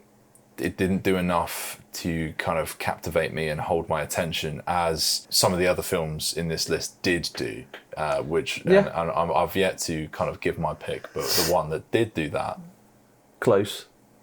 All right, you're going to spoil it. Yeah, all right, Close. Close is, okay. Well, I mean, Close would have been a close second. Close would be close. Yeah. For my money, I feel like Close, because there's similarities between the storytelling of those two films, and I kind of think it achieves a lot more with the way it presents the story than it's a more complex story. Yeah, but, I think maybe again, as we said before, it's a bit of a kind of. Well, it's just a subjective thing. It's like how I just didn't like Marcel. Even like that's the same thing. Marcel, the Show with Shoes On. It's a very simple story. But if it like connects with you and you enjoy the writing and the humour of it, then obviously you have something. And I can completely see why you would connect with Quiet Girl. I found a lot of its presentation and storytelling to be a bit boring. I thought the presentation was excellent. It was just very well shot, and I like the aspect ratio they used. I like the aspect ratio. I fuck with that. And yeah, I mean, it seemed like a very real representation of Ireland, but of that representation versus Banshees, I prefer Banshees. I like the colour and the kind of. Ireland versus Ireland. I'm Ireland and Ireland in my head. I'm like, I don't know. I just there's just a lot of kind of. It felt very grey and kind of, and that was the point of it. That was the point of it. It just didn't connect with me in the way that it did with you. But I'm glad it did. Whereas Close, it felt very similar to The Quiet Girl to me in a way. Yeah, no, I agree. I think there's great similarities between these. Yeah, because it's all about the children, and like it's going to be very hard to discuss this film without spoilers. Yeah, should we? All right, spoilers for Close. Yeah, but like the storyline it goes for here is very intense, but I like that it was about like a child's relationship with another child, but again the acting was impeccable from all of the child actors throughout the whole film. They all acted like real kids. I completely like bought the characters as like what they were, especially for like some of the more like emotionally distressing scenes. It was like really, really well executed. Oh, 100%. And just completely believable. Yeah. And very like cleverly directed in certain scenes. Well, we were saying while we were watching it, there just does seem to be a completely different culture around child acting in Europe versus the States. And, even the UK, like I've seen plenty of obnoxious child performances from our country, as much as it may pain me to admit it. Whereas mainland Europe, they seem to really fucking care, and they seem to kind of not just accept. They don't seem to accept less because you're a child. They're whatever they're doing behind the camera. They're picking the kids on merit as opposed to how cute they are. Yeah. And I thought what. I really liked how subtle this story was about sort of telling a sort of an LGBT story without like, I guess it kind of lent it a level of sincerity, because it felt like a very Oscar-y thing to do would perhaps be a bit more like loud and brash about it, which I'm okay with. I've seen other films which are more brash, but I guess the quietness of it heightened the idea of them keeping it a secret, and they're not even really understanding what it is they were going through as well, because they're not of an age where they can really put the words to their feelings, but they still clearly understand those feelings. Well, one scene I thought that kind of exemplified what you're talking about is like a really great scene. It's like a very pivotal part of the film where the kids have all gone out on a school trip, and then they're suddenly sort of being told, we need to go back onto the bus. And something's wrong, but it's only basically because they're walking and sort of out of focus. You can see the adults like running past on the bus, so like the film. Something bad. Something bad has happened, but the film is kind of showing it in like a really... And it's focusing on like his kind of perspective. It's showing his like face, right? Yeah. Yeah. But like, it's not going like, it's not like dun dun dun. Yeah. You know, like violins and shit. It's like, no, you just, something's gone wrong, and you just kind of feel it, as opposed to like the film being like, something is bad. Yeah. And as you kind of acknowledge that oh god, something's happening here, the pit in your stomach forms. Whereas, sometimes other films kind of really handhold you on that on the way down, so you kind of. You've already kind of come to terms with the bad news before you've heard it, sort of thing, lessening the impact. As I said, fantastic child performances, particularly from our lead. Great ending. Yeah, you're right. Yeah, the ending is fantastic. That's an interesting dynamic as well that forms from that kind of midpoint of the film. Is the kid with his friend's mother? There's almost like the sort of implications of like a romantic interest. Like sort of, it's not as overt as that, but what I took from it is a kind of like she saw him as like this surrogate son, like someone in place of her. There's a weird energy there for sure. Yeah. And there's a kind of, I feel like maybe he feels like he owes her this time and this like affection that she can no longer get from her own son. So she so that it feels like he kind of interacts with her in the sort of sheepish way he might interact with like a young love interest. But there were parallels there. I'm not saying it's like one-to-one, but that's the kind of energy I got. And so like for when you get this confrontation, it all sort of wells up, and it made that more powerful because there was this kind of awkward, unspoken tension between them already. But I mean, the way it resolves, I just think it just feels like totally something that would happen. Like, it feels very, very real. So, yeah, I mean, I would have no... Yeah, the violent zigzagging of emotions in the moment. Yes, exactly. Yeah. So, I completely agree. And that's not something... It's very hard to kind of get that right from a writing perspective, an acting perspective, directing perspective. It did it all very well. So, agreed. I would have personally... Yeah, I could have possibly gone... I mean, Quiet Girl would be my pick, but Close and All Quiet would be very close seconds. For sure. If you like, yeah. Then, shall we talk about EO? The donkey film. Yeah, so no one has ever seen this film. We saw it, though. Yeah, we did. It is a Polish film about a donkey, so it's kind of like those memes you see of like when you want to watch a Marvel film, but your film bro BF wants to watch a Polish film about a donkey's journey of self-discovery or some shit, making fun of film bros or whatever. Yeah. It is kind of that film, but I actually did think it was a pretty good film. It kind of varied a little bit in quality throughout, kind of based on what the donkey was doing. Because it kind of tells like vignettes. Yeah. They're like little story sections, but it's like almost I kind of wish it went for that more. A bit Forrest Gumpy in a way. Like that kind of story framing device. Donkey escapes, or like donkey is sold off, or donkey does this, and he ends up with a different collection of people. Based on where he ends up and like where he escapes to and all this stuff. Yeah, you get some really vivid sections, like the section where he's like escapes a farm. He's in the woods at night and suddenly all these hunters emerge, and like you get this really sort of... And then it turns into like 2001: A Space Odyssey. Yeah, where he's like looking at like the dead wolf and you get all that strange stuff. I loved the football bit. The football section was very interesting because it was like Polish National League, which is amazing. I really hope that's a real team. And it was probably the best section of the film, although I did also like the bit with the priest. What was the bit with the priest? So, like, there's the bit towards the end where the donkey gets randomly adopted by a guy whose car breaks of course. down. Yes. And then Isabelle Huppert shows up for about 2 seconds, but it's kind of great. Yeah. For a weird incest cameo. Yeah. Which is just, very French. Very French, very European. Don't watch foreign films, my bros, if you want to stay away from incest and all these sorts of strange, devious European ideals. I do think the film maybe ended a bit abruptly. Obviously, if you've seen it, you'll know why, but it's like on purpose, but it just felt like a bit like, oh. Yeah, I kind of agree. Yeah, in some ways, it didn't really... The film felt like it kind of... The ending of it felt very overt in that it was trying to say, we should treat animals with more respect. Yeah. But nothing in the film really felt like that was what it was talking about. It felt much more metaphysical than that. Like, it's it kind of points, more about the haphazard nature of like the way life ends up for people. You could read a lot into it because so much of the film is silent because our protagonist cannot speak. It's sort of a random collection of vignettes and tales, but you can kind of read a lot into what's going on. I really like that it wasn't just misery porn. this donkey gets the shit kicked out of him. Yeah, that would be too easy. It would just be like, some of it was kind of funny, which is why I like the football section so much, because it had both. It flipped and flopped, and just the idea of the donkey braying and messing someone's penalty up. Messing up a pen and becoming like a club legend. That was great. So I think that's a fun film, and if you're interested in that kind of arty kind of European stuff, it's definitely worth checking out. It's not like the boring Polish donkey film you expect. It's actually a kind of interesting, weirdly fun even at points. Yeah, the donkey just shows up and does some funny stuff at different points. Sometimes it's sad, sometimes it ain't. Yeah.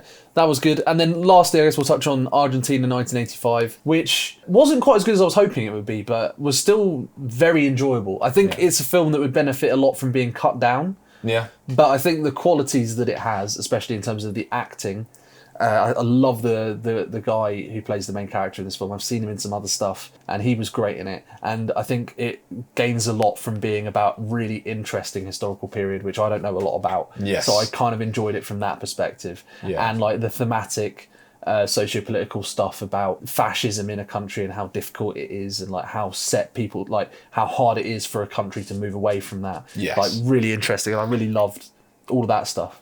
Yeah, agreed. I, like you say, a period of history that I'm not very familiar with, a sort of thing I've only ever heard in kind of like briefly related to other periods of history, you know. So it focuses around the end of the military junta. The oppressive, authoritative regime over Argentina, and them trying to, get some kind of justice over their oppressors.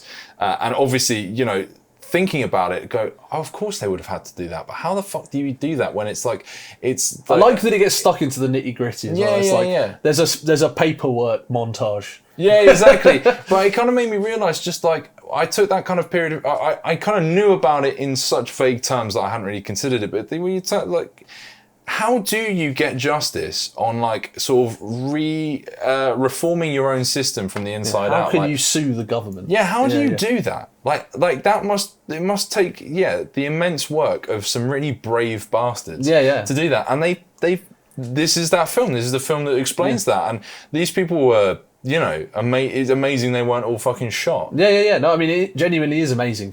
Obviously, I watch this film and then I go on a big fucking Wikipedia binge, which I did, and it was really, really interesting to learn about. Something I say about biopics and historical films, I've said before in this video, is that sometimes films feel a little bit like a Wikipedia article regurgitated to you, and this dances along that a little bit. It does feel bit, but it feels like I think the main character being so likable kind of gives it that that's what it is. Yeah. I think that there was real life breathed into I love most his of the family characters. dynamic. Yeah. And I like that it didn't ever really try and do like, the family will fall out or anything like that. Like, there's tension there. I really like that really the son's like helping him at one point with like the writing of it. Like, does this sound good? Like, he's got a slightly dysfunctional relationship with his family, but nothing too outrageous. And then like he sort of manages to get everyone on side. And his wife's like chatting back at him and shit. Like, it's kind of great.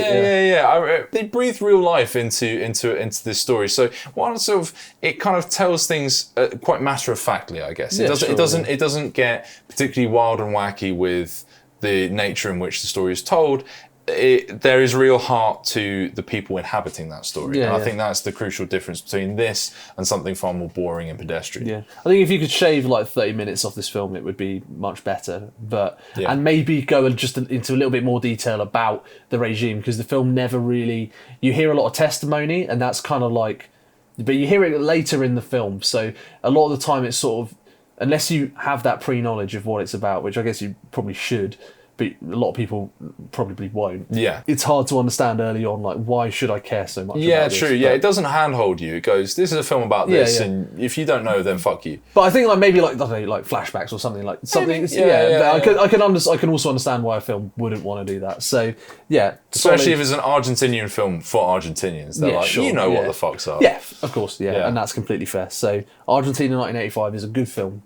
It's on Prime, so watch it. So a quick note on cinematography. There's the cinematography category, which the Oscars hate so much that they once planned to get rid of it.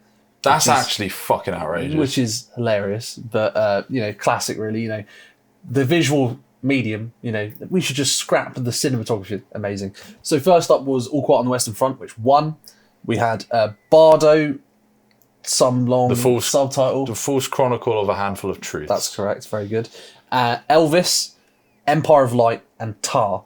So I guess a quick note on the winner. We've already talked about it. The cinematography in All Quiet on the Western Front is very good. Very good. The opening shot's great. I love all the grey, blue, grim atmosphere. There's some beautiful stuff with fire. Very nice film. It looks good. Yeah. Basically nothing else to say on it. Nothing more to say, no. Now, Bardo, Alejandro González Iñárritu, is one of the most insane pieces of... just one of the most insane films I've ever seen, full stop. Yeah. It's far from perfect, but honestly one of my favourite films from last year nonetheless. What I loved about this film, specifically in terms of cinematography, was the fact that they went with the theme, which is we're just going to use wide lenses. The whole film. Like never deviate. Yeah, it was just wide lenses the whole film, and it's not Emmanuel Lubezki, it's some other guy, but I've looked up his filmography. He's done a ton of brilliant cinematography work. Okay. He's very, very good. I think he even did cinematography for Michelle Haneke once. He's done a ton of really, really good stuff. It is a very good looking film. Oh, fantastic. A note on the film in general, it's very dreamlike. So there's a kind of the trailer, if you've seen the trailer for it, seems bonkers. It seems like it's running and gunning through a whole bunch of different kind of set pieces and themes and eras and ideas.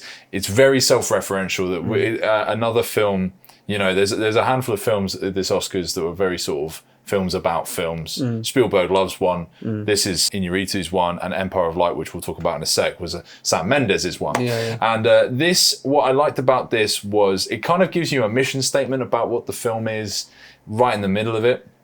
Where it says it's basically a conversation between sort of two slightly antagonistic artists on different sides of the spectrum, and our main character, who is basically a one-to-one kind of representation of Iñárritu, is like, I'm sick of telling stories about. How does he put it? He says, "I'm sick of telling stories about what I think. I want to make stories about how I feel." Right, and then that basically seems to translate into what the entire film has been up until this point and from that point on. It's got this dreamlike quality, but it also feels like it's kind of like how he feels about his memories rather than an accurate representation of those memories. It will go from like being almost a normal film, like it will have like whole sequences of just like characters having conversation and doing stuff. It's like, oh, this is all normal, and then in the same scene turn into I'm climbing up a mountain of dead bodies and speaking to Cortez. Yeah. It's that kind of film. And then it turns out the whole thing is a film set and he flies away or something. Yeah. It kind of gave me a little bit of a whiff of Fear and Loathing in Las Vegas. This kind of druggy kind of manipulation of like perspective and it's also very, very Horowski in a major way. I haven't seen any Horowski, so I couldn't comment. But okay. Yeah, it's the whole... You said like Holy Mountain, I think. Holy Mountain is sort of similar to... there's another film, I don't know, I can't remember what it's called, but he did a very similar film, which is kind of about his childhood growing up, and it has a lot of sort of similar like symbolism and all this kind of stuff with like a self-insert character, but it's about his childhood specifically, whereas this is about Alejandro González Iñárritu's sort of midlife crisis. Yes, yeah. It's a film that kind of throws so many ideas at you, you don't really know where to stand. After the first sort of 10-15 minutes, you're kind of still left reeling. And then the latter half of the film does some work to explain what's actually been going on. Like, if this is the emotional response to these situations rather than the actual reality of these situations, later on it's kind of like a level of acceptance about the reality of what really happened, while still not sort of deviating too far from the film's kind of outlandish representation. So yeah, in terms of films that were kind of snubbed at this year's Oscars, I think this was snubbed. This was snubbed. In terms of, I would definitely have put this forward for a best international pick or something. Best director. Best director. I think we could have got in there, and I think even the main actor guy I thought was very good. I think the reason it didn't is because it is abrasive. It is very weird. If someone said they hated this film, I wouldn't begrudge them. No, that, because I it can see is definitely not a film for everybody, and it does feel like a bit of a movie buff's film, a bit like of an a film acquired lover's taste. film. Yeah. Like, you know, and even then, it's by no means a guarantee that you'll enjoy it, of course. But it's unlikely, I think, that you know, your average layperson would watch this and just go, "Yeah, banging." Yeah. It's and you kind of. I think I get a lot out of it, having been a fan of Inarritu for ages. Because it's so self-referential, it kind of benefits you to have that, you know, that knowledge. Yeah, already. and there are like some like subtle nods in it that you can see from like prior films he's made, and like Birdman and Revenant. Birdman and Revenant, those kind of things. And like I really like him as a director. Yeah. And even though this is a massive. There's no guarantee that even if you've been a fan of his films, there's no guarantee that this will do anything for you because it's a left turn. It's unlike anything he's made before. It's not unlike any film ever made. Like I said, I think, like you said, it's got a lot of Fear and Loathing, but also like Horowski in it. But it is the most sort of weird left field thing that he's ever done. Yeah, and it is very much within. It's done his way. It's got like all these crazy long takes, which you come to expect. You know, it's got this like really beautiful wide length cinematography, which he's done before with stuff like The Revenant. Really like character focused story, and like the surrealism in it I really enjoyed as well, and the symbolism of it. I mean, it is a complete mess, so that's like the obvious criticism of it, right? But the more I think about it, the more I warm to it. I actually thought it was a very, very good film, and I'd be really keen to watch it again and for sure reprocess it. But it is certainly a film that takes some processing. Yeah, definitely one of the more rewarding experiences from like going through the films in this list. Like you say, one that would reward further visits as well. For sure. And on a cinematography front, it's just very, very good. Yeah. On a technical level, I actually think this should have probably won.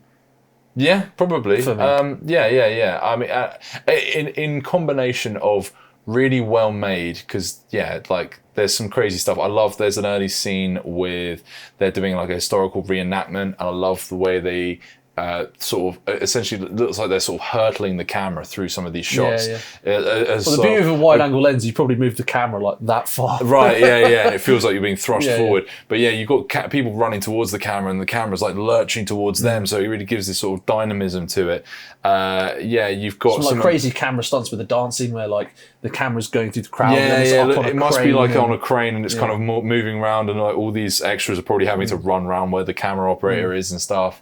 I love there's a bit early on where like he sort of crawls in from like a metro station and suddenly he's in a house, and then it pans up and it's like a set of a house, and you can see through all the ceilings, and that's an amazing shot. There's just a lot of really beautiful moments. And that's there for about 10 seconds. I know, it's like, you fucking nutter. How much did you spend on that set? And to use it for 5 seconds. I think in combination of great cinematography and great story, this should have won. You could probably argue. I think Tar would be. You probably argue maybe actually. Now I think about maybe Tar should have won this, but yeah. Because I'm going to say that I'm going to talk about Empire of Light now. Okay. I think Empire of Light looks beautiful. I mean, it looks amazing. If we were just to solely, we're talking about best cinematography. If we were to stick to cinematography solely, I mean, Empire of Light is. I mean, it's Roger within Deakins. A shout. Yeah, it is very, very well shot. I think, especially early on in the film, there is some absolutely gorgeous. There's like an early moment of them like opening up the cinema and turning all the lights on. It's just, and you got like the snow, and like it just looks amazing. Like it is. I mean, it's Roger Deakins. Like, I mean, he's only he won. I can't remember what he won it for. I think he won it for 1914. 1917. It's 1917. Sorry. Yeah, I think he probably did. Yeah. But he should have won it about 100 times before. I mean, Roger Deakins is. I mean, like his work with. He's probably the most famous cinematographer. Oh, for sure, yeah, by a mile. Him and Emmanuel Lubezki. Like, if you can criticise Empire of Light for a lot of things, but the cinematography is basically not one. This is what I was going to say is that. I kind of went into it, and I didn't really fully understand when I finished the film why everyone seemed to be so polarised on Empire of Light. So if you don't know, this is Sam Mendes' latest film. The man who's brought us a couple of James Bond films, American Beauty, Jarhead, 1917. Like he's a great director, and so. Yes, it's a bit of a weird turn for him because it seemed very personal and very sort of small scale. Yeah. Olivia Colman's in it. Olivia Colman. She's only ever in good stuff up until now. Yes, well, but also I'm loving the fact that she's getting so many gigs now. Just one. I love that she's like an established actress. That Oscar has done so much for her, and I'm so happy for her because we, as Brits, we've seen her in TV for donkey's years. And just doing tiny things. The idea of Olivia Colman being an international success Hollywood A-lister, the woman who I saw David crazy. Mitchell choke out on the Mitchell and Webb sketch because she liked the colour of a bathtub. Yes. Yeah. Bonkers. I still have to pinch myself sometimes to remind myself. But I love it, and she actually does. She is fucking amazing. She's a great actress, and the two things that elevate this film for me are her and the cinematography. Yes, for sure. But once I finished it, and I kind of went, well, it wasn't great, but there's some things I enjoyed about it. I was like, there's something I can't put my finger on. I need to have a little sort of dig around some of the reviews and comments about this film. And I started realising why it's not very good. Someone put it as it's about 4 films stitched together about various different things that never really mesh in a cohesive way and are all pretty bad in isolation. Thematically, it's a big mess because it's at the same time it's a story of an abused woman sort of coming out of her shell. It's a dealing story with mental illness. Yeah, mental illness. It's a story about racism in like a small English town, specifically in the sort of 70s. It's a story of the importance of films and like the beauty of cinema. And the weird thing is it's called Empire of Light, and that's a reference to the cinema in the film, which is called The Empire. Yeah. But the whole film thing feels like a complete side note. Like they have like It's one actually little outrageous. scene where you've got what's his name, Toby Jones talking about what cinema, like the 24 frames per second and the optical illusion that it creates, right? And that's it. That's pretty much it. Toby Jones, again, a massively underrated actor. Great actor. He seems to turn up in something every single year. He's got to be one of the most hardworking blokes in cinema right now. Dobby, as most people know. Yeah. Oh, true. Of course, he did voice Dobby, but he is a fantastic actor, like an amazing actor. And I feel like the film should really have focused on him more because if you're going to make a film called Empire of Light, named after a cinema, set in a cinema, about filmmaking, supposedly about filmmaking, why are you not focusing more on him as a character? But you cast Toby Jones, so you clearly care about this character. You haven't cast any old fucker. And he gets like a couple scenes to be like, oh, film's great, innit? Yeah. And then Olivia Colman at the end. To my son. Olivia Colman at the end is like, I'm going to watch a film now and reconnect with myself. And it's like, it feels so tacked on. At that moment, it was that, and that's right at the end of the film. It was only at that moment I realised that this was a film about films. Because I was like, I know you said it in the cinema, but so little has happened up until this point. I feel like it was just, maybe it's just like a nice little homage. Like, he said it in the cinema, but it could be set anywhere. Yeah. But the fact that it's supposed to be that, I just thought that was fucking outrageous. It's one of those films. It's not even badly directed. It's not a badly made film. It's actually a very well made film with great cinematography and good performances generally across the board. It's just a bad script. It's just not very well written, and it can't really work very well as a result. No, the racism angle is kind of comically handled. Like, just kind of, just, like the really it makes no interesting observations. Well-meaning, well-intentioned, but just not contributing anything all that useful or new to the conversation. And with some very clumsy kind of parallels, like them talking about ska and two-tone music that was a really important racial moment in the UK in terms of bridging a racial divide. But then there's a line towards the end where she's like, it is better when black and white work together. It's like, are you seriously saying this? Did you write this down, Sam? Did you write that down and think that it was deep? Like, come on, man.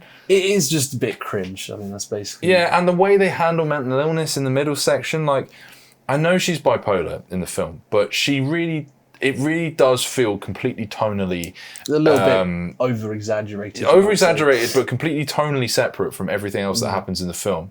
You get no real indication of why the characters like her, if this is how volatile she is. If she's this extreme, the fact that people stick by her in spite of it, it feels overly dramatized to a kind of ridiculous extent. And I think you said to me as well, it's like, the chemistry of the romance between them just feels like a kind of a bit like, well, you have to be in love now because we wrote it that you're in love now, rather than it feeling particularly natural. It's not like a very... For a romance that should be interesting, obviously it's like a huge age gap, and it's like an interracial relationship in a time with, deep racial tensions.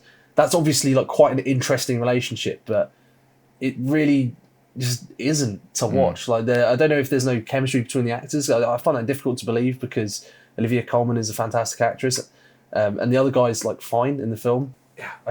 Yeah, it left little to no impression on me, to be honest, and it's hard to recall much of it. It doesn't surprise me that this was only nominated for one thing, and it was because of Roger Deakins. Yes, and he deserves the nomination. Yeah, so. no, I agree, and if and purely based off of this film cinematography, it is worthy of this nomination. Yeah, whether it's worthy of winning or not. Yeah. Well, I mean, so the other films, Elvis and Tar, we've already discussed. I don't really have much more to say about Tar. It's just the cinematography is great, beautiful, great cinematography, a lot of attention to detail. Loved all of that stuff.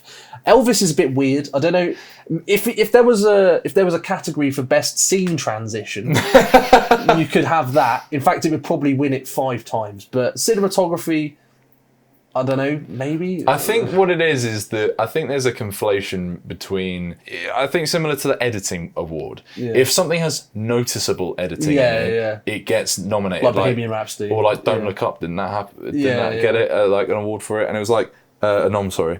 And it's like, just because you notice it doesn't mean it's good. Yeah. Like editing is a lot more subtle of an art than that, and just because on the opposite end of it, just because a film is brash and over the top with it doesn't make that bad either.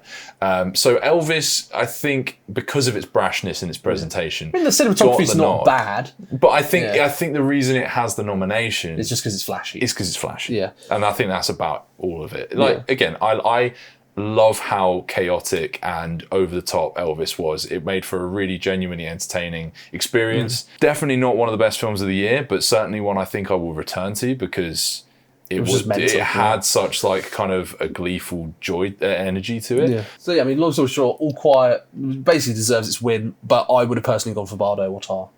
Same. Cool. Right, so moving on, we have Best Supporting Actor. So nominated was Ke Huy Quan. We had Brendan Gleeson. We had Brian Tyree Henry, who was in Causeway. Yes. Which I don't think many people have seen. And they don't really need to. No, if I were to do a brief review for the film right now, it's fucking boring. It's very okay. And we have Judd Hirsch, who was in The Fabelmans for 5 seconds. Yep. And we have Barry Keoghan. So here's my thing with this win. Right, I'm very happy for Ke Huy Quan. Yes. But Barry Keoghan should have won. Brendan, that was a bar. Brendan, and I didn't even mean it. Oh, damn, yeah. Damn. I would have gone Brendan Gleeson because I want my boy to get him an Oscar.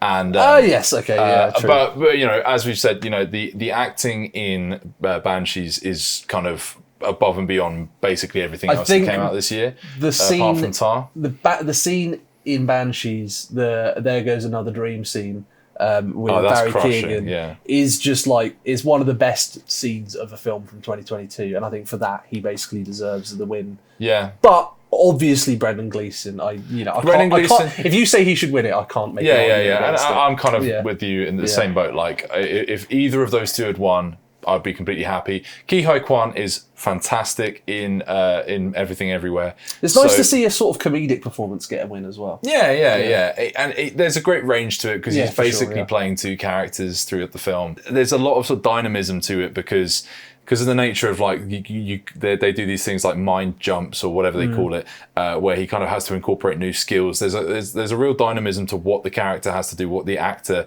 has to bring to the character. So definitely very respectable and super wholesome watching that. The bits of the speech I've seen. I'm glad it makes me glad like the Small Round from Indiana Jones won an Oscar. Yeah, that's awesome. You call him Small Round? Is that Short Round. Fuck. Haven't seen Temple of Doom in a while, but I watched it a lot as a kid. Yeah, because as far as I'm aware, Ke Huy Quan basically took a step away from acting. Well, he did Goonies in the Temple of Doom. Yeah, so he was basically a huge child star in the 80s, I guess. Yeah. And he, I think, took a step away from the limelight for a long time. And this is like one of the first sort of big things that he's returned to. I haven't seen him in much since. No, and there was a whole thing, like him being reunited with Harrison Ford at the Oscars and at previous things. So I think that, there's a sign a big sign of respect, and Yeah. fantastic performance. I'm not angry he won. And, if you ask me, did he deserve it over those other two actors? Would I have picked? Yeah. I guess the difficult question: did he deserve it, or would I have picked him? I think he deserves it. Yeah, sure. Yeah, he deserves it, but I wouldn't pick him. Yeah. Brian Tyree Henry. He was good. A good performance. Definitely the best performance in the film. Like, I'm not a huge fan of Jennifer Lawrence, but I don't think she's a terrible actress. I just don't think she's as good as some people think she is. I've loved her in some films, like American Hustle and Mother. Yes, true. I haven't seen American Hustle. I'm not like a huge fan at the same time. Judd Hirsch, I just don't even get that. I have nothing to say about that. It's weird that he's even there. Genuinely baffling. I don't know why are you nominating him and not Paul Dano? Yeah, very weird. Like Paul Dano, I guess, is he a supporting actor? Yeah, I guess. Because he's not the lead. Yeah, I suppose. Yeah, but then like Olivia Colman's not really the main actress in The Favourite, but that was the one she won. So yeah. That is weird. Yeah, but whatever. I actually quite like Brian Tyree Henry. I really like him in Widows. Yeah, he's a good actor. And he's excellent in Widows, actually. Yeah. Is he the mayor in that, or not the mayor? The guy running for whatever it is. He's the evil guy. I think he is the guy running for mayor. He's the other guy running for mayor. Yeah.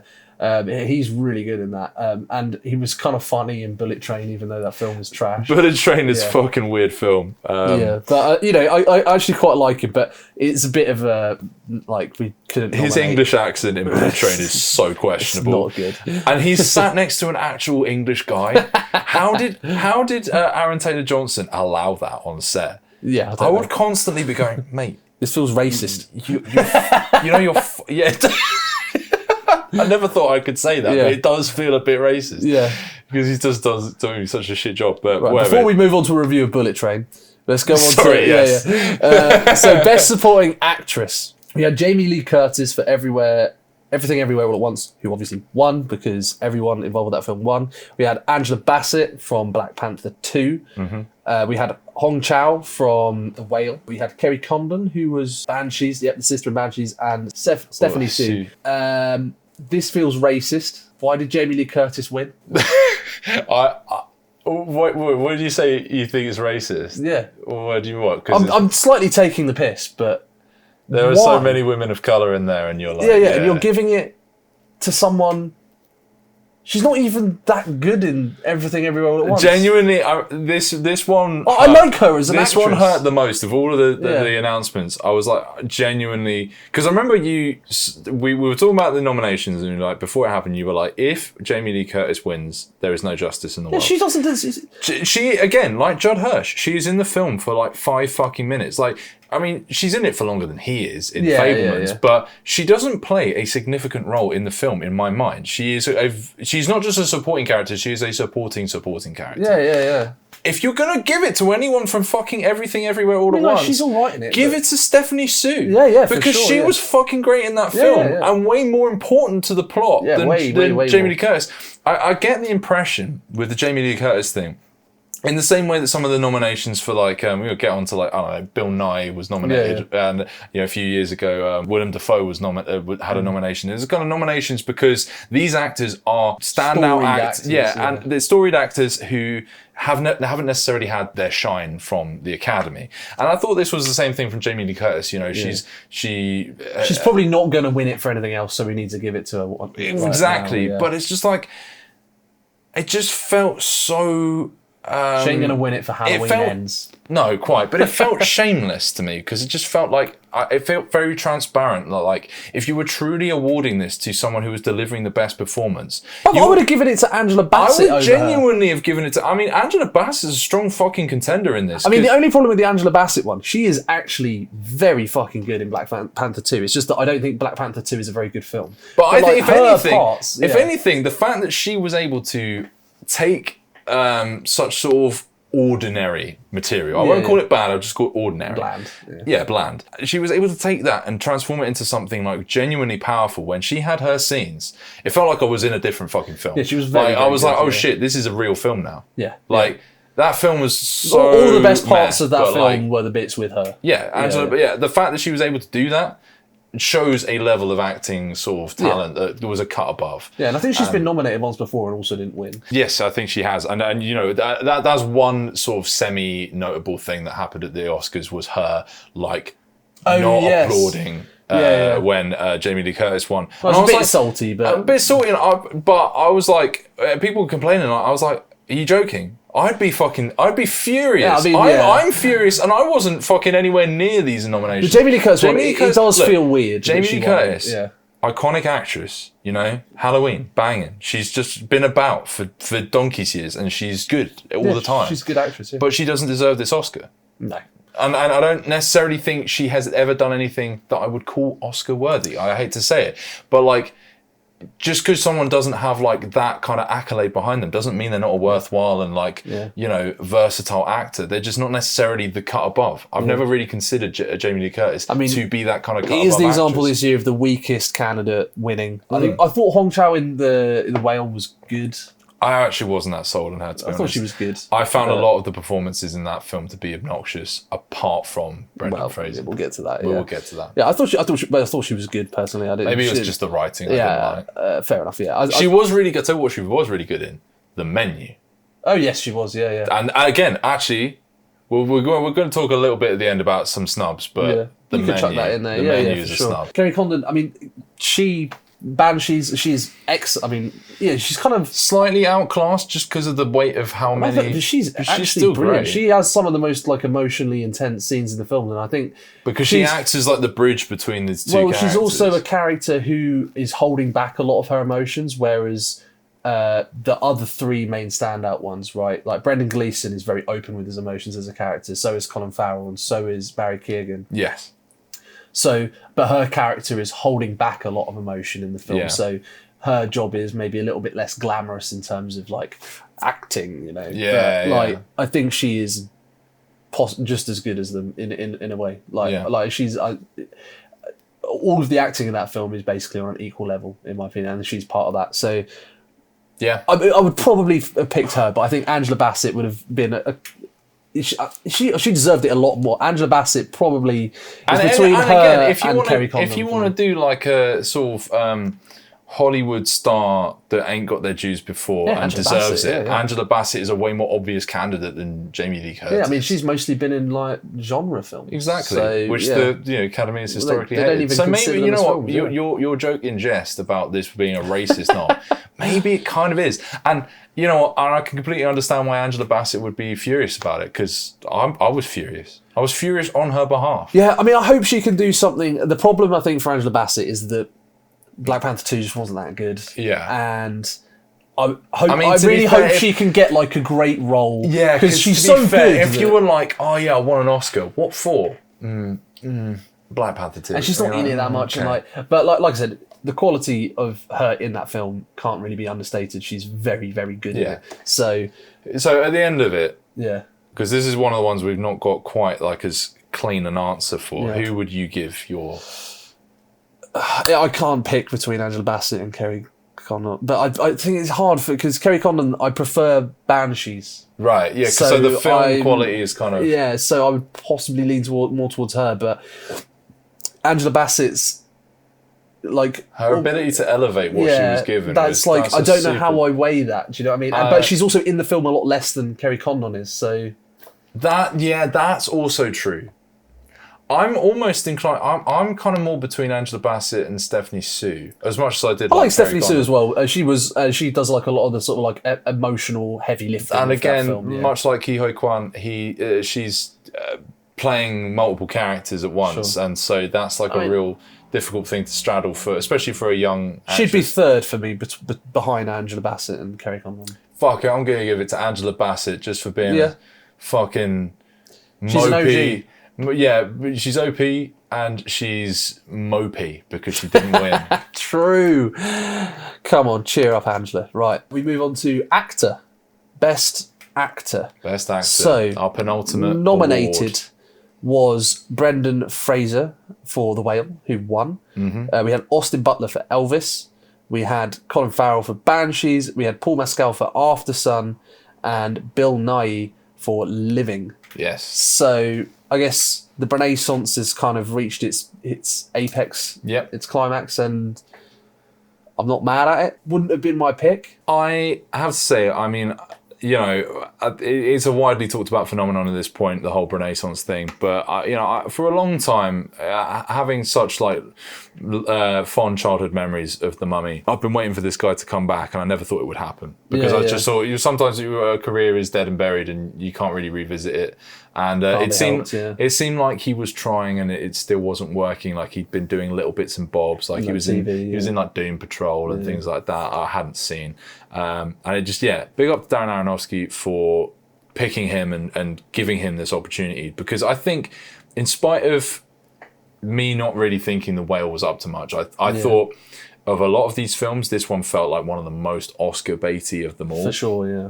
And I thought it was really constrained by its origins as a play. The fact that it was all in one place, you could have done a lot with maybe flashbacks and things like that to elevate it. And also, goddamn, Sadie Sink in this film, fucking most aggravating character in a film I've seen in a long time. Like his daughter.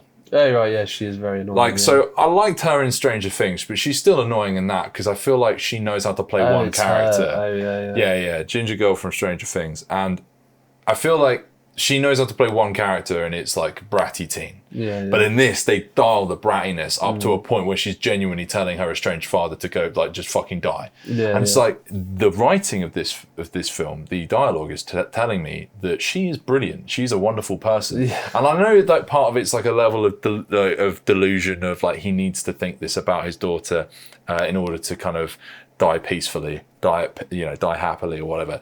But I never felt more at odds with like the kind of message of the film than versus the presentation. It feels like a weirdly unself-aware film. I mean, in terms of just on the performance of Brendan Fraser, I think he's easily the best part. If you didn't have someone being that good, he's not. I don't think he's outstanding in the film. I think he's good in the film. Like I know. You know what? I genuinely would say he's outstanding. I mean, but part of that might be the fact that I disliked a lot of this film to such a degree that him being so good kind of like threw me one direction. So it kind of the contrast. If you had a worse actor there, it would have been a really bad film. But as it stands, it's kind of an average, mediocre film. Like whatever. I never. It was so cheesy and overwrought. And the more I think about it, the less I like it. It just wasn't. It just wasn't very good. It was like very boring and. But I'm really happy for Brendan Fraser, obviously. And you know what? Because he was also known as like a genre actor and like an action guy and like pretty boy, right? Like in his youth, he never. Not only was he never given props for this kind of. Well, he's already been in an Oscar-winning film. Or Crash, yes, that's true. But he never really got his props back in the day for having this in him. But that's also because he never really showed that he had this in him. True, in a lot of his... He sort of tried with Crash. He tried, and but it was a smaller part. In fairness, I haven't seen Crash, and so I would be interested in watching that. But like he really showed that he actually has like some proper acting chops in this film. More than anything, I hope that what this gives us is more good Brendan Fraser stuff. For sure, yeah. I hope this isn't the apex, like you say. I hope this is like an upswing. I hope so, yeah. Sure, he might not get an award for the next one because he's got his award, and that's generally how the Academy goes. Yeah, you could do a Tom Hanks. I mean, the truth is that he has, as harsh as it sounds, he's aged quite badly, right? And he doesn't look as pretty as he used to. So if he could move more towards being like more of like a character actor, like this kind of like doing like more like weird experimental roles, I think that would be fucking awesome. For sure. But because I mean, he's just not George of the Jungle anymore. Do you know what I mean? Which is fine. That's just what age does to people. And like I guess I will never be as beautiful as Brendan Fraser once was. Yeah, exactly. So, I have never been as beautiful as Brendan Fraser has been. He's got that victory. And I think the thing with aging is that it's one thing to watch someone age naturally. It's a different thing where someone disappears from the limelight and then they reappear way older and you're like, holy shit, because suddenly all you've got are the pictures of him as a 20-year-old versus pictures of him as a 40-year-old or 30, 50, whatever. That's a 20-year gap or so, and it hits you like a fucking brick. Because of course it would. If you showed me in 20 years, I'll look like melted chocolate. I do wish that people would stop treating Brendan Fraser like a kicked puppy, though. Yeah, people Oh, Brendan is so wonderful. Leave the guy alone. He did a good job. He's winning all the awards. I'm very happy for him, but please, can we stop doing that? Yeah. Do you know what I mean? Like, we're all happy for him. Can we just like say that and not be like, act like it's some kind of like social movement, or like it's fucking charity. Yeah, like I hope he was good enough in this film to win. I would personally have picked Colin Farrell, Yep. or Paul Mescal. For me, it's Colin Farrell 100%. As for reasons we've already stated, Banshees was just like the best acting. Austin Butler, He's good, but no. But he got that nom for playing Elvis, right? That is your guarantee. He did a very, very good impression of Elvis, and it worked in the film, but I wouldn't have gone further than that. It's much better than Remy Malek winning for Bohemian Rhapsody. Yeah, bad. Yeah. I mean, I think Paul Mescal, honestly, his performance is a lot more subtle than it will never, that kind of thing will never win an Oscar. But in terms of pure like acting, I think I'm really glad that it got the nom. Yeah, because you could see it easily getting ignored on this level as well, just for the nomination. Like, it's the subtlety in the performance, and there's only like really one moment in the film where you like kind of get a glimpse of like how bad it really is for him, which is like really well pulled off. And like, I'm really interested to rewatch it knowing the ending. Yeah. To like pick up on more stuff like that, because that was like I don't think I've seen him in much else. No, I think he was in Normal People. Right, okay. And I'm sure people were talking about something else he was in. I'm afraid it escapes my memory, but he, is an exciting sort of emerging name in like these sorts of circles, and I hope to see him. Yeah, because he's shown in this that he has the talent to like. And After Sun, I think up and up. It was a perfect script for the role as well. Like it gave him enough, and he had great chemistry with the young girl who was also excellent. She could have been. Oh, she was fantastic. Yeah, straight up. Yeah, that was an example of a good British child actress. Yeah, for sure. I don't know how the Scots feel about an Irishman playing a Scotsman. Yeah, but he did it great. Yeah, he was doing an accent, and it just really didn't take away at all. No. Like there was, I would have, if you'd have told me he was Scottish coming out of the cinema, I would have believed you. Yeah, exactly. So I think he deserves some flowers for that performance. And Bill Nye, I thought I was going to hate Living.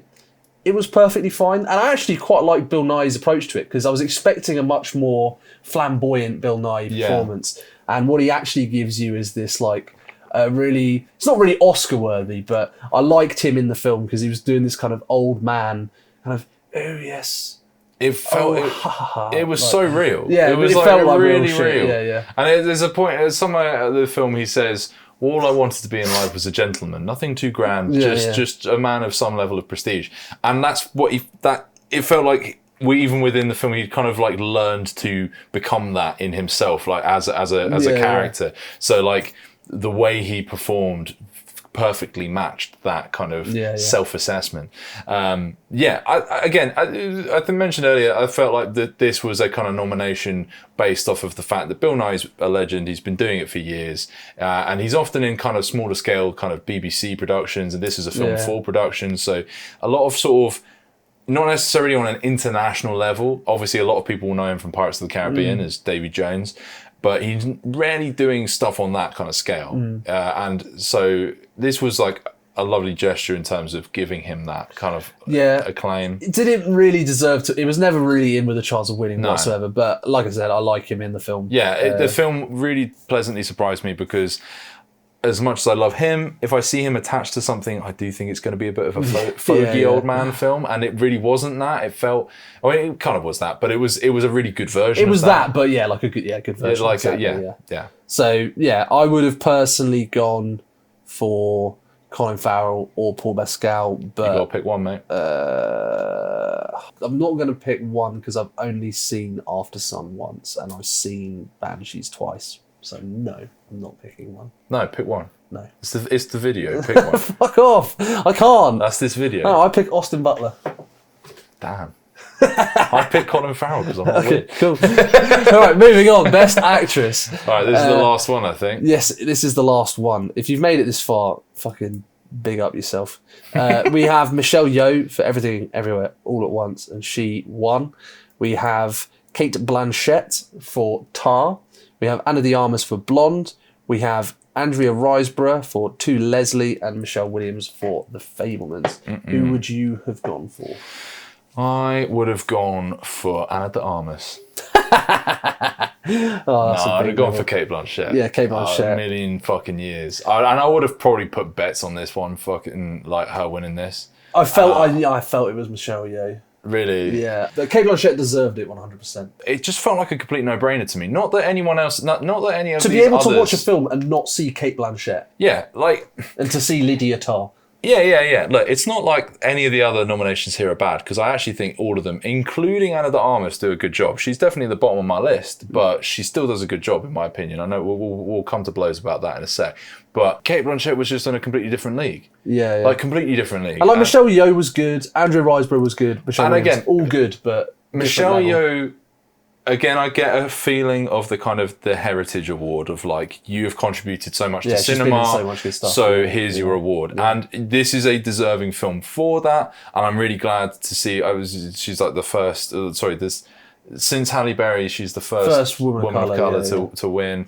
So first Asian woman to win, which is crazy, right? So that a landmark moment. I'm sure the Oscars committee were patting themselves on the back when they realised There's no doubt that they could that do Michelle that. Yeoh deserves one, and she was good in the film. Yeah, exactly. So. But when I'm just saying, when they saw the opportunity where they could like, oh my god, we can court the Chinese audience with this. Oh, true. Yeah, you know, like I definitely think there was a little bit of that going on in the background. Like, not to take credit away from Michelle Yeoh, because again, it was a really interesting performance to have to execute. I mean, her performance is like the sort of a slightly stereotypical Asian mum, like kind of sort of a bit scatterbrained but like very kind of like and like kind of a bit militant and things like that. Like I thought that was cool, but and her evolution as she kind of navigates. It was a good comedic performance again as well. Yeah, like, really fun. And like her navigating all of these different worlds and the kind of senses of self, and like having to incorporate that into one character. Is a lot for someone to ask of an actor. It's it's not exactly the same as playing two different people, but it's akin to that, and it's definitely nothing to be sniffed at. Yeah, good performance, and I don't really have a whole lot to say about Andrea Riseborough or Michelle Williams. No, because they're sort of similar. It's the classic tortured woman performance. Yes. Michelle Williams was just very good. I kind of like the conflict with it. Like she did a very good job of showing a very complex conflict within a character. And I thought she was great in terms of interplaying off of the young boy in the film, which I don't know the name of, but he was great as well. Don't know why he didn't get a nomination because. Fantastic. Yeah. You're going to nominate Judd Hirsch. Nominate that. Give the kid a nomination. Come the fuck on. Were they really scraping the barrel for that Judd Hirsch one? Like, Seth Rogen deserved it more than him. Yeah, fuck me, man. What? Sorry, tangent. But what was more annoying about someone like Judd Hirsch? Judd Hirsch is a good actor, and he's perfectly fine in the film. But it's more annoying is like, who are you leaving off the list? Who, like, what of these amazing performances that have come out over the last year are you sacrificing for a guy that shows up for 5 minutes just because he is like an established Hollywood name? Is it a technicality thing about like how many people they can nominate? I don't know. Just it's whatever it is, it's fucking horseshit. Like how many people can be put up for consideration? I don't know if it's one of them things. It's like I don't know, but yeah, the Judd Hirsch one is a mystery. Yeah, I'd honestly completely forgotten that he was nominated until this video. Anyway, so Michelle Williams. I mean, she's a great actress. She is part of a very colourful ensemble within that film. I wouldn't say she necessarily like. Makes the film more so than any other character. Like I do really hold the child actor in that to a high standard. And if anyone was to win from that, he would. And again, it's like Paul Dano. I love Paul Dano. He's not doing the sort of performance that I would consider Oscar worthy in that film, but he just kind of nails a certain kind of. And it's not very Paul Dano-y. No, he has to play like a kind of befuddled dad who doesn't really know exactly what he's doing. He's a little bit emotionally distanced, and he fits that role, and the same with Michelle Williams fits her role. Yeah. Her role's a lot flashier than his. It's more flashy. But I would say that they're both equally as good as each other. Yeah, and in my mind, they don't scream at me like, oh, this is Oscar-worthy shit. It's just like he aided the dynamic of the family, and that's all it needed to do. Yeah, and with Andrea Riseborough, it's like she is very good, especially like the accent thing. Oh, that's crazy because Right. she is English. Isn't She's she? English, yeah. Yeah. So that's crazy. Yeah. And I thought To Leslie was like a solid film, not exceptional, but like a solid film. I liked how her performance was really focused around like addiction. Yes. So it made that like really feel like the whole like theme of addiction in the film feels like so real. Yeah. And like really puts you in that mindset. And I really liked how she like portrayed that and really brought that home. And she didn't overflash it like she could have done. Like it was subtle enough whilst being like quite an obnoxious character at the same time. Yeah. But I like how the character grew, and there were kind of moments in the film where you kind of had like forks in the road and like opportunities afforded to her that she keeps squandering, and then like you feel like she's fucked this one up. Like I actually found it to be quite a satisfying film overall. Like not necessarily one I'm eager to rush back to and rewatch, but one I would certainly recommend over many of the films. Oh yeah, for sure, it's a good film. This year. And one thing I kind of noted while we were watching was that it kind of reminded me structurally of The Whale, in that it is like about the two different people dealing with different forms of addiction. And Yeah, it's a better version. Like, and they kind of have like a choice to make at this point, like to try and sort of do something. Obviously, in The Whale, he's going to die. But like, you know, what do you do with the time you have left, essentially? Do you burn the bridges, or do you try and like... Yeah, like fix it, Yeah. And it was really wholesome in the end, because it has a really satisfying conclusion that feels completely earned. Yeah. I feel like it could have been really overbearing and sickly sweet after the kind of... Yeah, it didn't overplay its hand. Yeah, because the film is like, this person keeps fucking up, and they're kind of a super horrible obnoxious, person, but they earn your respect and some of the people's respect around them, and you kind of You know how the film's basically going to end, but it's fine but, like, because the journey is well done. It's well written. It's eked out. It's methodical. It's just a good piece of story writing. Not exceptional, but just fucking good. And I'm glad to see that she got a nomination, because I think, again, she's another actress that we'll be seeing more and more of. I don't know if anyone here watching this has seen Possessor, the Brandon Cronenberg film. Completely different kind of film. Watch it with your mum. Fantastic film. We did a review for it, so if you're interested, please check that out.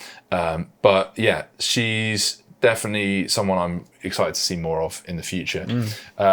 I think this brings us on to Ana de Armas. But I don't want to talk about this too much because we might do a video on this. True, yes. We'll stick solely to her performance. Okay. It's very flashy. She does a pretty good impression of Marilyn Manson. Marilyn Manson? I would watch that film. She does a very good impression of Marilyn Monroe. She cries, she gets abused, and she gets raped the entire film. And then she cries. And then she cries about how much she's been abused and raped. And that's why she's nominated. Yeah. She's okay. I have some problems with the film. Now, mocking the nature of the performance, I get it. But what I would say is it's not her fault. It's certainly not. The writing is...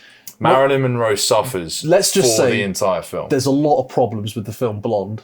And she is part of the problem, but she is low down. I'd say there is a big pile of problems. Yes. She's nowhere near the top. I would argue that she's not a problem with it at all. I disagree. But we will discuss this at greater length, and I will examine that opinion further, because she's a good actress. Is at some point down the road we will probably be doing a review of this film, because it was so divisive, and I was so intrigued when watching it why it was, and kind of having watched it and looked through the reviews for it more, and I started to unpack more of that and understand it better. So I'm going to rewatch it. I'm going to watch some other Marilyn Monroe biopics and things, and I'm going to watch more from that same director. I'm going to come back and we will have a little debate about what made Blonde so divisive. My only note on Blonde is, why the fuck did Elvis get a cinematography nod instead of Blonde? Because if you're talking about good things about Blonde, again, let's try and hold our thoughts, but the cinematography is fucking amazing. Like, genuinely, outstanding cinematography. Yeah. And you give the nomination to Ana de Armas, which I get because it's like a historical figure. They love to just like nominate that stuff. Like, you know, obviously Elvis is Right, this exactly. year the one that's getting a lot of it. And this film should have been up there trying to get a lot of nominations. Yeah, well, I was surprised to see it only got the one, but I'm not surprised. That having was seen the before film. I'd seen it, and now I understand. Yeah. It is what it is, and I think that's pretty much everything. So, should we quickly touch on snubs? This is a couple of snubs. So, I think The Northman could have at least gotten some technical awards. I fucking loved The Northman. I understand Great why film. not everybody loves it or likes it. Like I understand why not everyone's going to like it as much as me. But I fucking love films where shirtless Vikings go. Has Robert Eggers been nominated for anything? Lighthouse. What did he get for that? He got nominated for cinematography and something Okay, else. all right. But didn't win. No, he didn't win. And The Witch But obviously didn't. Yes, because it's a horror film and it obviously won't. But yeah, The Lighthouse, I'm really surprised The that Lighthouse didn't was get fire in anything. a bottle. Do you know what I mean? Like, that film felt different. Yeah, Like instant classic. yeah. I think like that. Like at the moment I saw that film, I was like, this is an instant Instant like classic. generational classic. Yeah. Yeah, For but what it it hasn't is. yet been acknowledged as that. I think a lot of people would agree with me if I said that. Oh but- no! But I guess what I mean is that it hasn't had that kind of widespread kind of. Yeah, but I like think with time, it will be like a cult film. And I think The Northman will be similar in that it's Because not The Witch is appreciated. already kind of a cult film. Yeah, for sure. And I think, but The Northman, like on a technical level, was exceptional in like every way. Yeah. And I think the acting in it was really good as Yeah, well. I to be really, honest, really want to rewatch The Northman because that, I think it was fantastic. the cinematography as well, just unbelievable. So I'm really surprised. Oh, I'm not surprised. It was about as genre gets. Yeah, so, yeah. I'm not surprised that didn't get a nomination. Speaking of genre, Nope. You get Bizarre because any nominations? Nope. did Us get any nominations? Yeah. Because I feel like Jordan Peele People was. Peter Nyong'o got one. Oh yes, right. And I was thinking like Jordan Peele was kind of Oscar sweetheart after Get Out, and I was like, oh well, what now? Now that he's just telling stories about. And it's about cinema, that film, really. Yeah, but you know what it is? He's telling stories about black people, but not about black people suffering. So they're not interested anymore. It's probably true, film, actually. it's just a film with black people in it. I don't care about That shit's that. boring. They're not even slaves or something. Do you know what I mean? Like, that's probably what the Oscar voters are thinking. That is the sort of shit that will get clipped and taken out of. No, that's what the Oscar voters are thinking. They're like, How can we spin I love this? black cinema. I've seen 12 Years a Slave and Roots. And that's like that's what the voters are thinking. They don't want to see. You ever seen Nope. Django Unchained? No. No, I haven't seen that. I didn't like I that. didn't like It was that. too Yeah. violent. He shot too many white people. Like, it was freaking me out. You know what I mean? But that's 100% what they're doing. So Straight up, yeah. but Nope should have at least got like.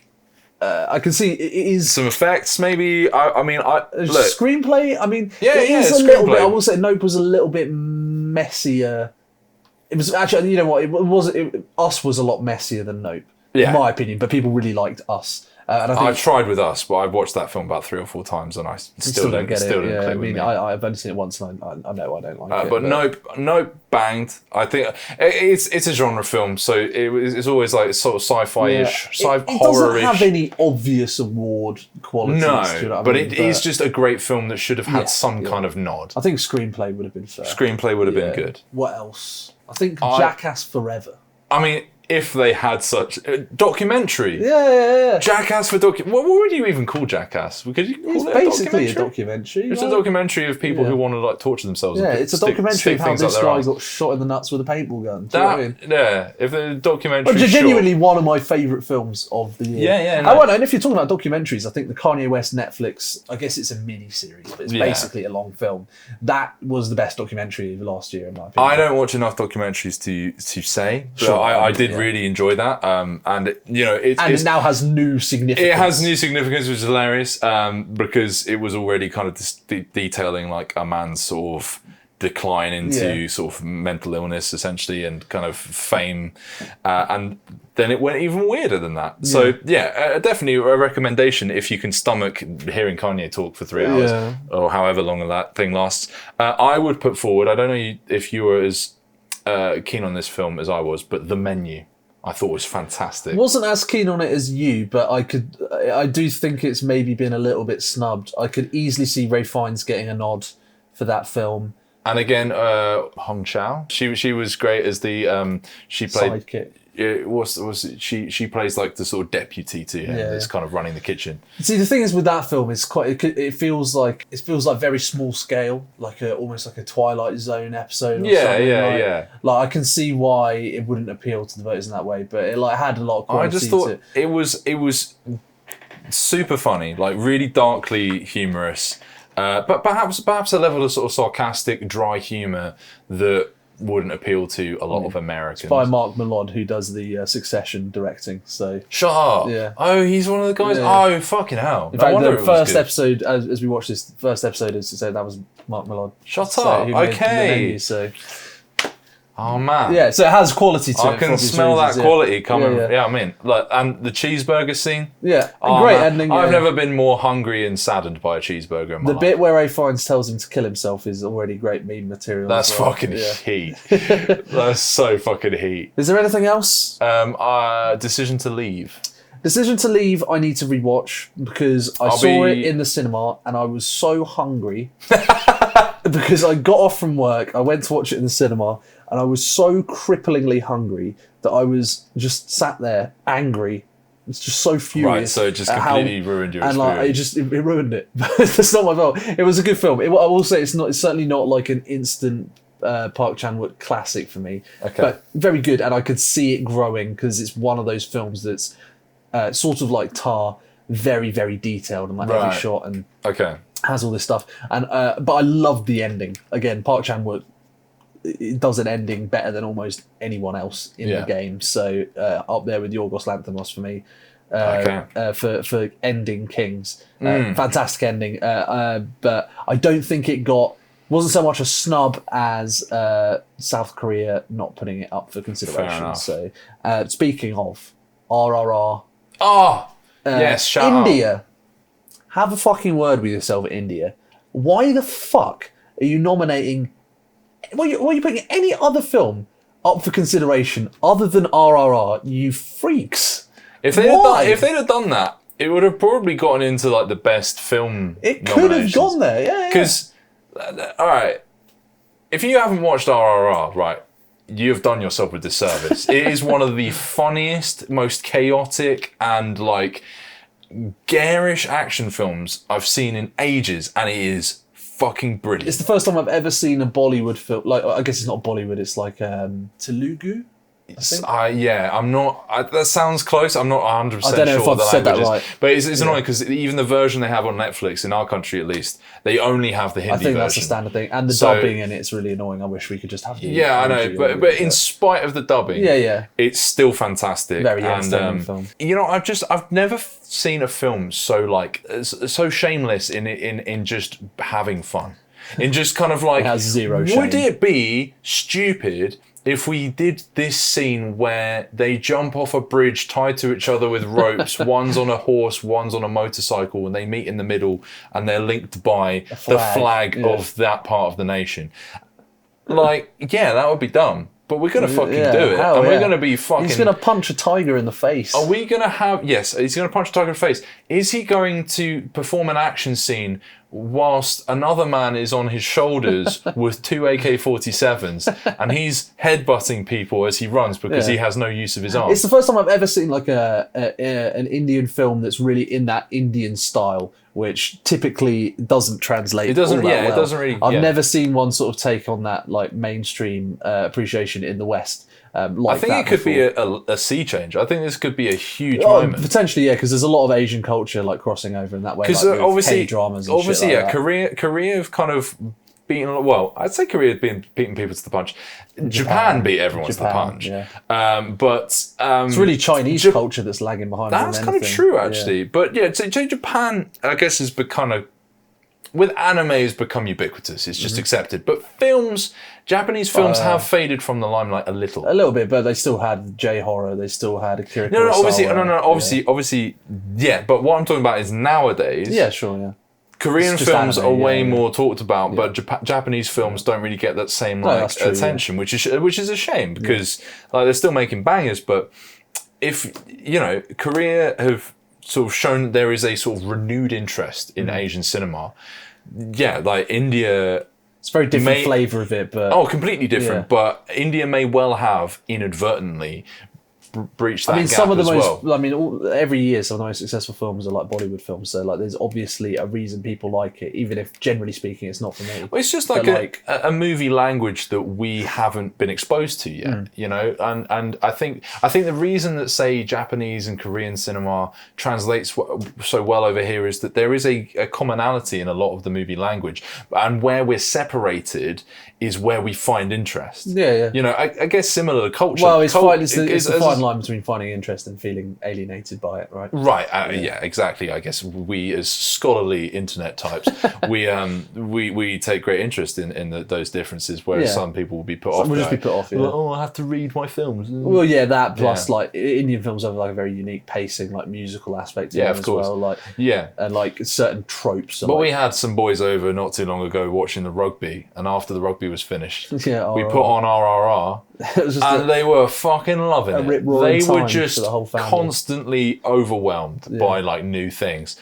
And yes, this one thing that RRR was nominated for and did win was Best Song for Nacho Nacho.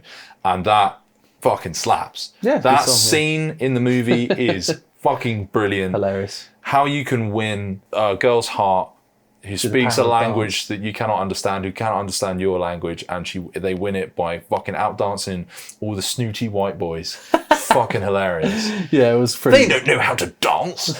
And then they fucking... These savages. Yeah. Yeah, hilarious. And it's, you know what, I don't mind being the villain of this film. You know, we deserve it. Yeah, I mean, RRR it's one of a kind. Yeah. Big shout out to RRR. But I think that's pretty much everything, right? Yeah. If there's anything else you feel was snubbed, yeah, let us know in the comments. If there's any strong disagreements you have, let us know in the comments section. Subscribe to the channel. If you like the video, like it. If you dislike the video, dislike it. Peace.